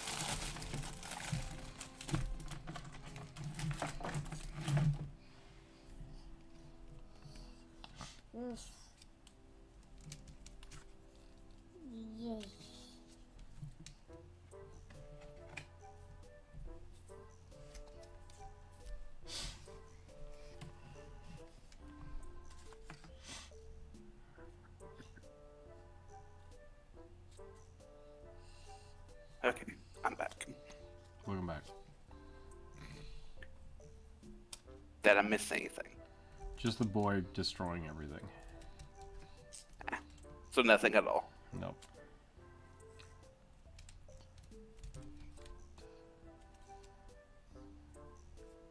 I was trying to figure out if we make a slime character for the game, like what does their tower actually do? Does it just throw shit on the floor around it? Like it has a range where it just like poops out stuff on the floor?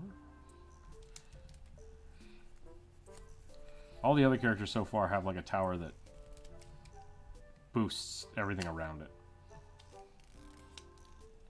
Don't actually have a player character tower that just straight does damage. But I don't know what else floor effects character's tower would do.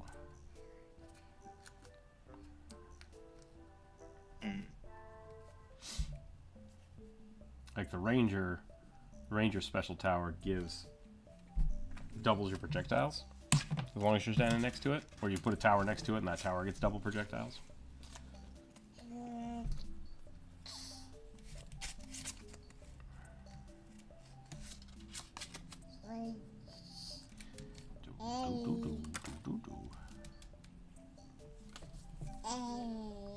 So these things, the Jotunborn, are they like fighting the giant crabs in their place, or are the giant crabs just like cows? They hurt them. Yeah, like they're like cows or sheep. Like cows? They hurt them.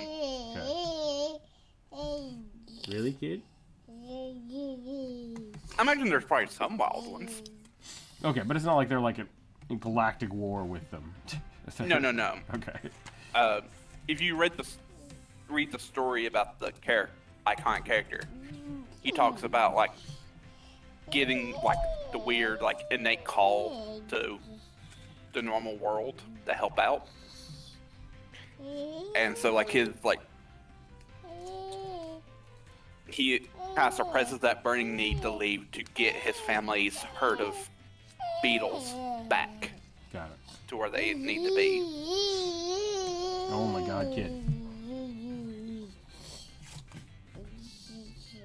Yeah? He has a rolled up post-it note and he's just rubbing it all over the screen. That's what this noise is. I hear nothing. Oh, you don't hear him screaming? Okay. I don't. I hear him like giggling. What Well, sounds he's like going, giggling. He's not like angry screaming. But I also don't know if people can hear him. Other people. YouTube doesn't have the voice suppression, so I assume they can.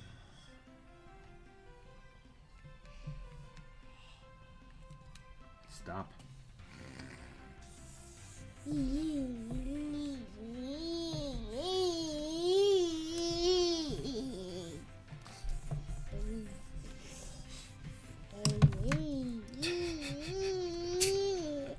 I want to finish this drawing, but like, oh my god.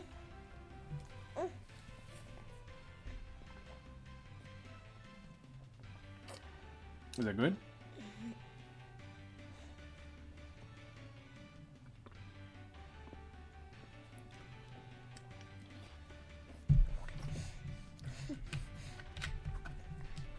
Very cute kid. Thank you, I appreciate it. Sometimes he's a terror.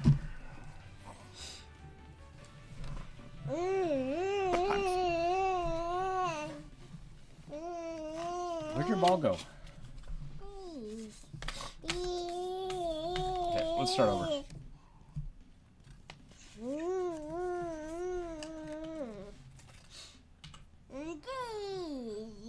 These I've things, like, never heard of ElfQuest. these things look kind of like Goliaths, right? Like blue stone skin. I guess, like, I don't know if stony is how I would read it, but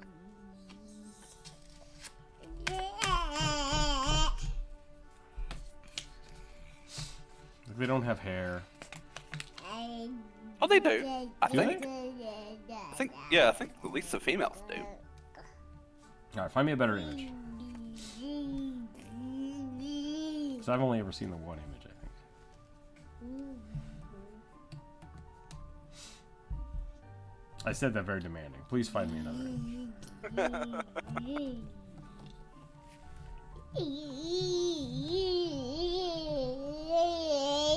For the diapers, thank you, Philip. I appreciate that.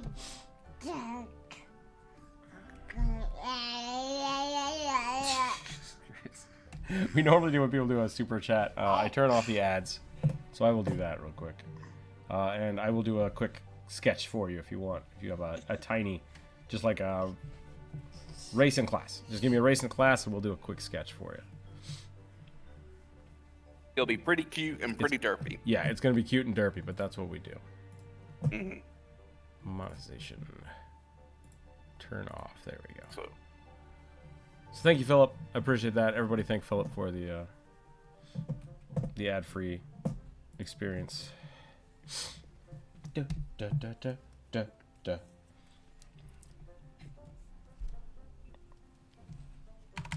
okay, here we go. And I appreciate you keeping the channel going. Do, do, do, do, do. Oh, that's not what I was wanting to send. Or if you like, another alternative, which I didn't turn on today, we can just let the kid draw for a little while. A beaver bard? We could draw a beaver bard. Hell yeah.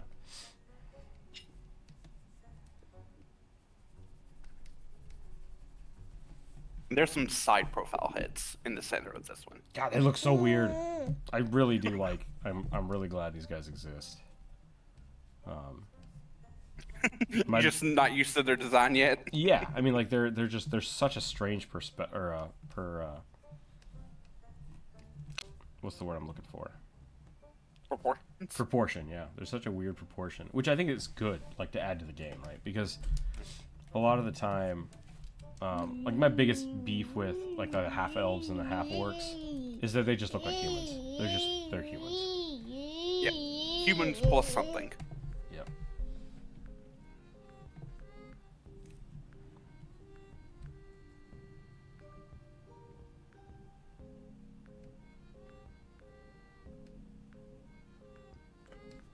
Okay. Let's do a quick diversion here to the beaver bard. We draw them right up here. I know exactly how I'm going to do this too. Do you guys ever see Three Angry Beavers? Never watched it, but I know what you're talking about. They're so funny. I mean, like I don't think I ever actually sat down and watched the series myself because I didn't have cable. But I loved the art style.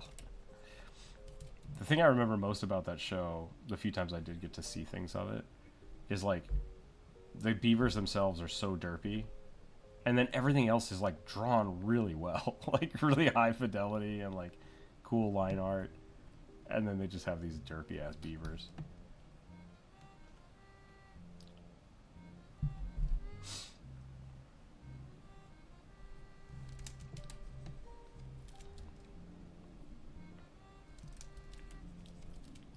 Giant beaver. I wanted to make a beaver deck real bad for Magic. There's only 2 cards. That's the problem. There's only 3 cards. Really hard to make a deck around it. Like I also wanted to make a wood deck instead of like an elemental deck. That was really tough too, but I did it. Oh boy. It's terrible. It's a terrible deck, but it's funny sometimes when I play it. The main card in it is like Wall of Wood. You can tap it to produce wood, which then you can burn for red mana, which is pointless in a green deck.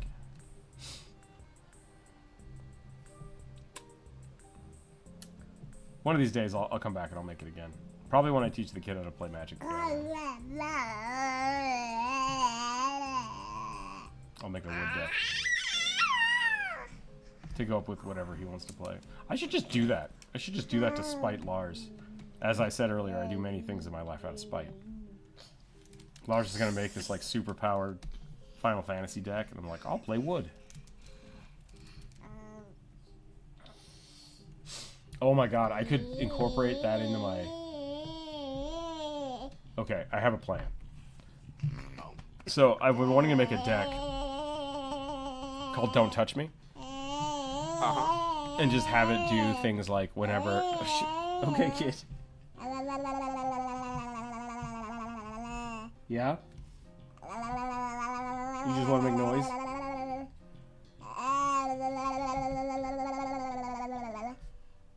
You so funny?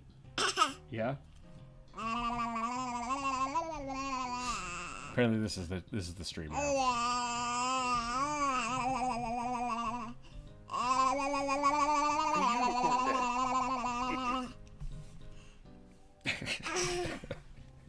He thinks that's really funny. Okay. Oh, you can do it by yourself? Good job.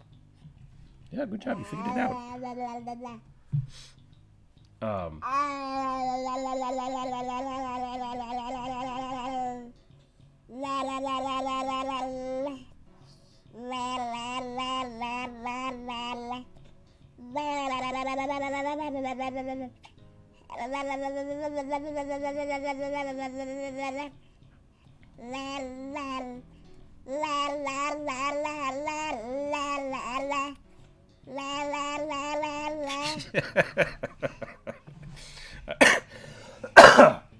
I've lost my mind. Well,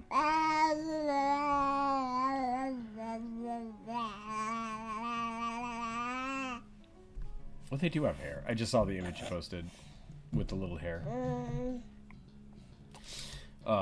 What the hell was it talking about?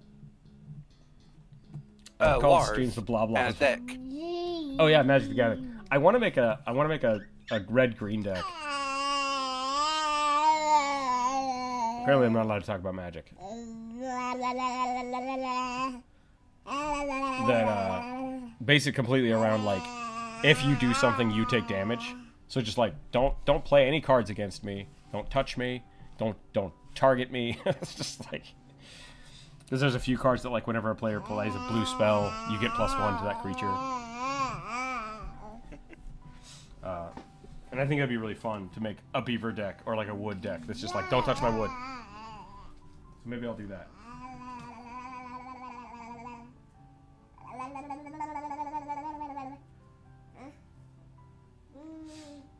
I just need to find a good red-green commander that would work really well with that.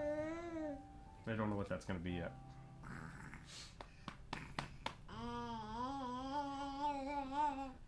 I hate this card. What's that? I hate this card. I hate the art of this card. Flock of rabid sheep. Let me look at this. Don't touch me deck by Rook and the Police. Yeah. Jeebus. Oh, that's an unglued card. That's why. Yep. I was looking up sheep cards, and that was listed as ones, and I'm just like, what? I have a sheep deck. It's really fun. There's just like 3 of them. There might be more. There's a bunch of the cards in my sheep deck that are Kithkins. Look up Kithkin cards. Kithkins are essentially hobbits before they got the ability to make hobbits. Yeah. But they were shepherds, and they were shepherds for Springjack sheep.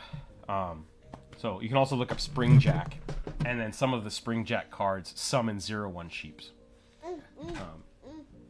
You cannot play with the pen, kid. I'm sorry. Yeah, you're gonna be upset. Oh my! You cannot play with the pen. Dear. I have to draw a beaver. Yeah, I have to draw the little beaver cleric. But why? Oh no, it was a bard, not a cleric.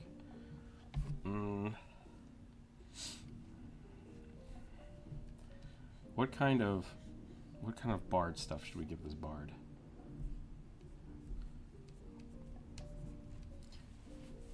Big collar and poofy sleeves. And a cajon. A cajon? What is a cajon? It's like a wooden drum block thing. I think some people also call them Cajuns. It's just a block of wood you hit with a mallet or something? No, I mean there are those. Those are like That's just called a wood block, though, I guess. well, there's also like wood tongue blocks, which like when you hit, they kind of vibrate and make noises. Look this up. I'm interested in this. What is this? Wooden. Oh my goodness. Jesus Christ. What is going on, kid? You just full of beans?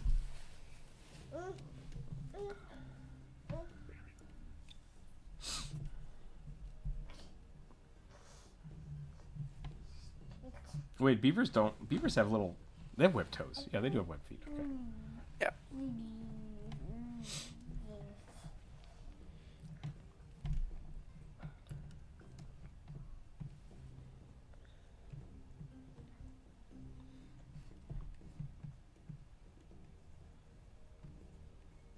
I feel like he should play something with his tail, but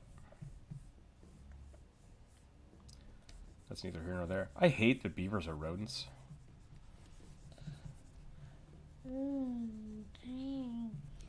Because that just terrifies me. Yeah, okay. It's a wood block, but it's got a resonating tone in it, or resin. Yeah, and you sit on it. Oh, interesting. Yeah, that's how it's spelled. A cajon. And sometimes they'll even have like snares attached to it on the inside. Interesting. Rah rah rah. Is that what you got? You say rah rah rah? Yeah.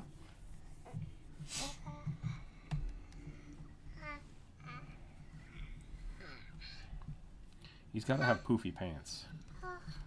All bards have to have poofy pants. Goblin card. Goat napper. Goat napper, yep. That's a great one. It's the most useless card in existence because nobody plays sheep.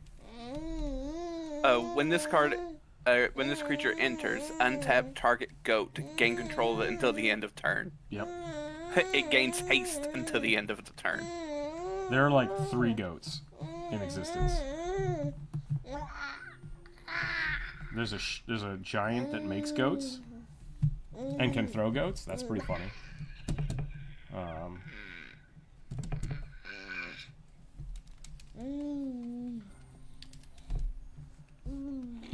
There's the Niblis. There's a goblin that rides, like has a chariot of goats. Which that could be my commander. I think it might be white red though. You were just... I don't know if this is more or less destructive than normal.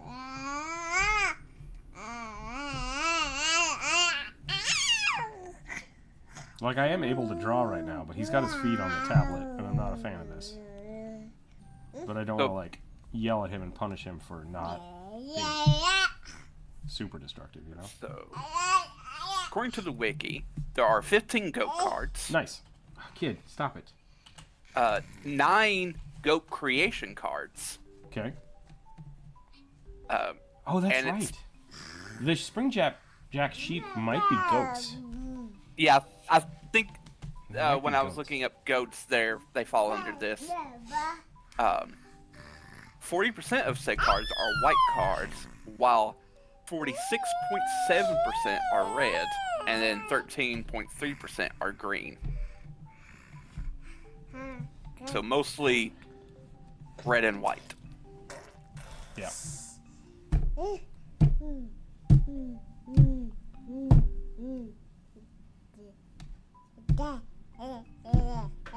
The sheep might be white-black, the few sheep that do exist. In the Tarkir set, they do have large ibexes. So that's probably where some, yeah, which count as goats. Kid. I'm gonna see if I can give him a And then there's a land card called Animal Sanctuary that can put +1/+1 counters on goats.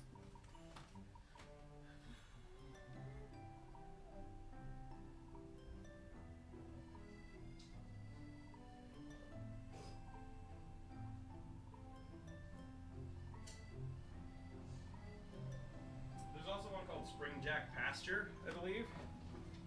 Springjack Pasture lets you might create sheep or goats, I don't remember which. Make 0/1 creatures. There's the Cloud Goat Ranger. Cloud Ranger is the giant I was thinking about, yeah. Yeah, when this creature enters, create 3 1/1 white Kithkin soldier tokens. Oh, interesting. It makes the tokens. Tap 3 untapped Kithkin you control. This creature gains a +2/+0 and gains flying until the end of the turn. So I guess they like steal the flying sheep. Yeah. Flying goats. That's great.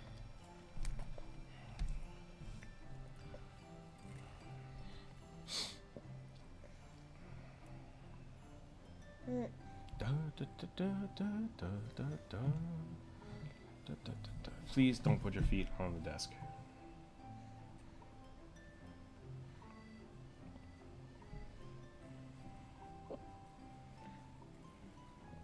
We got some milk, which I think is calming the boy down.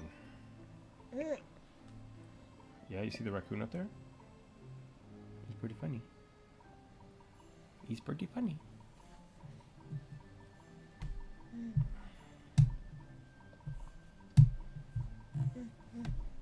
Please don't put your feet on the desk.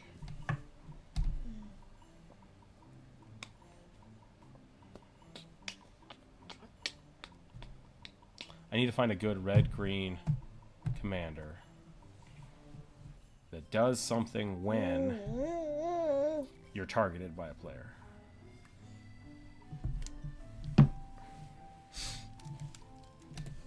There's got to be a red-green... Well, it doesn't have to be, I guess, but there should be a red-green Liege. What's the red-green Liege do? Trample and haste? Because I could just use that. But I don't need trample and haste. I need infinite spiders. That's what I need. I need infinite spiders. They'll either be probably black or green. Yeah. There's a spider card called Something of the Endless. And whenever a player casts an instance or sorcery spell, you get a spider. That's beautiful. That's what I want. Horrifying. Yeah. It's like, oh, you want to play the game? Cool, I get a spider. Yeah. Because Kevin loves to build decks that are like, he calls it you choose, and it'll be like, oh, you lose 10 life or I get 10 goblins, and it's like, that's not a choice. Like, you just, that card sucks. Just like, stop doing that. And he's like, nope, you're choosing your own destruction. I'm like, all right, I'm just gonna choose nothing. I want to choose nothing.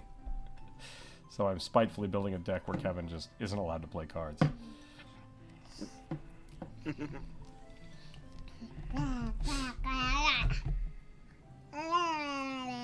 La la la la la. Alama. Supposed to be dead.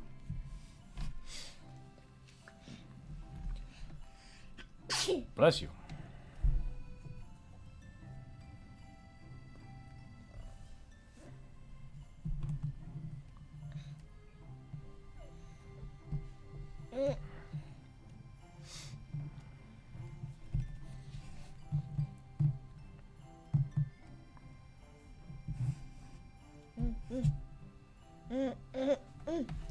Hey, if you do that, you're gonna fall. Do you want to be on the floor?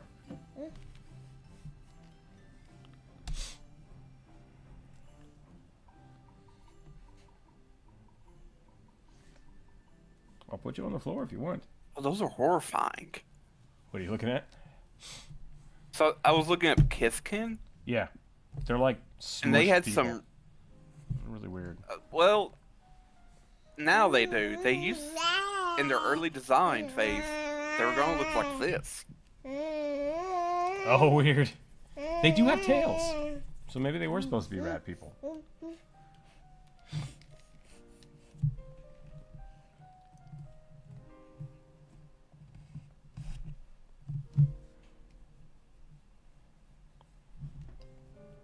Okay.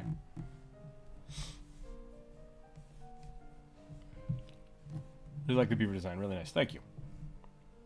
It was quick and it was derpy, and I love it. So I appreciate you supporting the channel. I really do. Thank you very much. Beavers are actually rodents. Yeah. It always freaks me out. Like, because Or capybaras. so are capybaras, which also freaks me out. Like, the things that make something a rodent is unlimited teeth growth, and that just terrifies me. Kid, you're pouring milk all over me. Please stop. Okay, no, you're just doing it on purpose, so we're taking that away from you. And very, very quick birth rates. We need 1 million teeth. Done.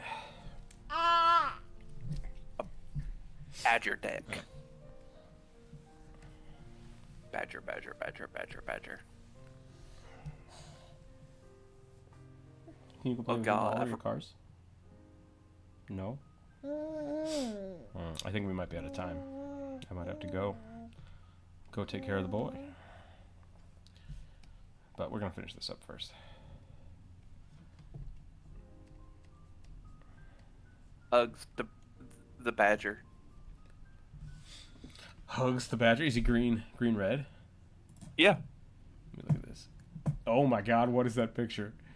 When Hugs Grizzly Guardian enters, exile the top X cards from your library. Until end of your next turn, you may play those cards.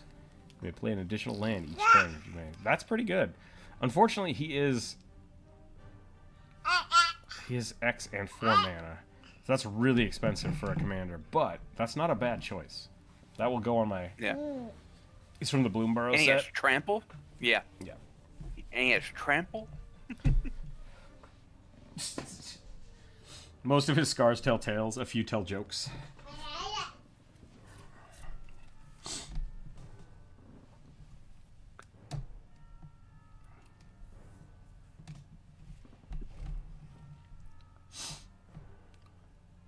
Capybaras and beavers are the largest rodents in the world, so that's no surprise. Yeah. Capybara, capybara. I just had to go clean out my my crawl space. Mm-hmm. And like when we moved in, the people that flipped the house left the crawl space open. So we had a bunch of rats move in, and then we just capped it because we're like, why is this door open? And we capped it, and we didn't think about it for like a year. And then when I finally got down there to look at it, there's just a bunch of dead rats. Like they had an entire civilization of rats down there, and we killed them all. And so I had to spend like 8 hours last month down there, like cleaning up a huge rat civilization, and we just found a shit ton of mummified rats. It was weird. It was weird. Because part of me is like, the morbid curiosity part of me is like, mummified rats, kind of awesome. And then the other part of me is like, I have to clean that up. That's no good. Yep.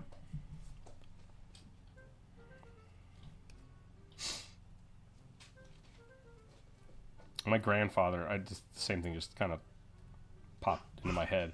My grandfather in his shed had one of the big pickle jars. You know what I'm talking about? Big pickle jars? Yeah. With a mummified cat in it. And we were like, why is there a mummified cat in this pickle jar? And he's like, I don't know. I just found it one day in the shit. Like, so a cat like either decided to climb in there or climb in there and got stuck and then died. And it's just like, I guess you could throw that away, but also free mummified cat, I guess. And I don't know how to think about that stuff. Because that's the same thing. It's like, I don't want to just get rid of this poor rat. Like, but what do you do with it? What do you do with a mummified rat? Put it on a nightstand? Like, I don't know. Full of disease. Yeah? Oh yeah, those are pretty cool. You got a big pillow? Got a big pillow? Ooh, squish. Pretty cute, kid. I do wish Magic the Gathering had more capybaras. They only have two? One. They only have the one? Yep. Is it creature capybara? Yes. Dang it. I was going to say, you could just build a rat deck. I would allow a rat deck. I mean, I'd say allow, but like, we have our own like weird rules for flavor. Like, if you're making a deck, you want to make a rat deck, every card has to either have a rat in it or something rat adjacent. So I would argue if you want to make a capybara deck, any other rat would also apply. I think that's legitimate. Yeah, it's called Basking Capybara. It's a 1 green mana, 1 colorless mana. Has Descent 4, whatever Which is that a new means. thing for that set. So yeah, Basking Capybara gets +3/+0 as long as there are 4 or more permanent cards in your graveyard. Which, that's not terrible to do. That's actually way better than the previous one was. Threshold. You had to have 7 of any types of cards. So like, the permanents are a little harder, but not really. So like, that would definitely. Well, that'll be like, if you're like, permanents are what, like artifacts, lands, creatures? Anything that's not an instance or sorcery. Okay. So something had to die or be removed. Yeah. Through milling or whatever. But 4 is not hard. 4 is not hard. For a 2-drop, possible 4/3. It's not terrible. That's not terrible at all.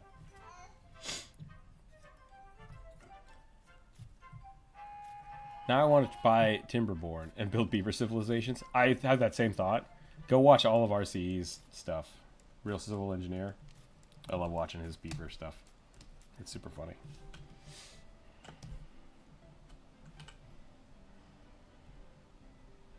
I will say, if anyone wants to like make a dinosaur deck is super easy because they had like an entire like Oh yeah.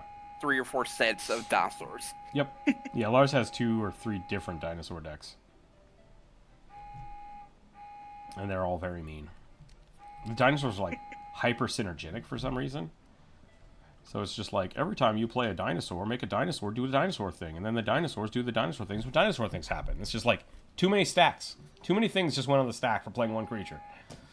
It's ridiculous. Oh, the winged hippo. The Feldergriff. Yep. There's a Feldergrift, and then there's the Questing Beast, I think is what it's called. Oh, it's Questing Feldergrift, I think is what it is. Yep, questing Feldergrift. There's only 2. Only 2? Yep.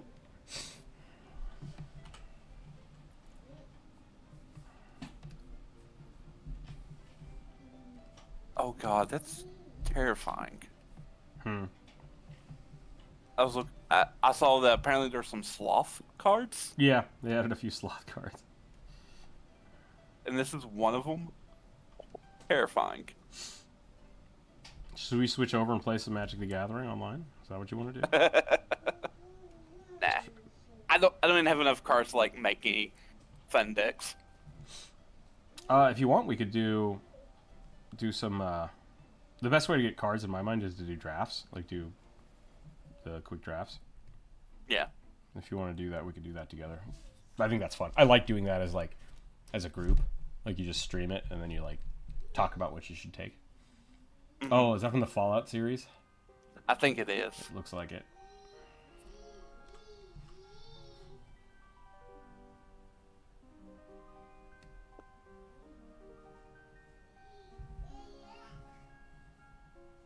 Yeah, it's the lumbering mega sloth from Fallout.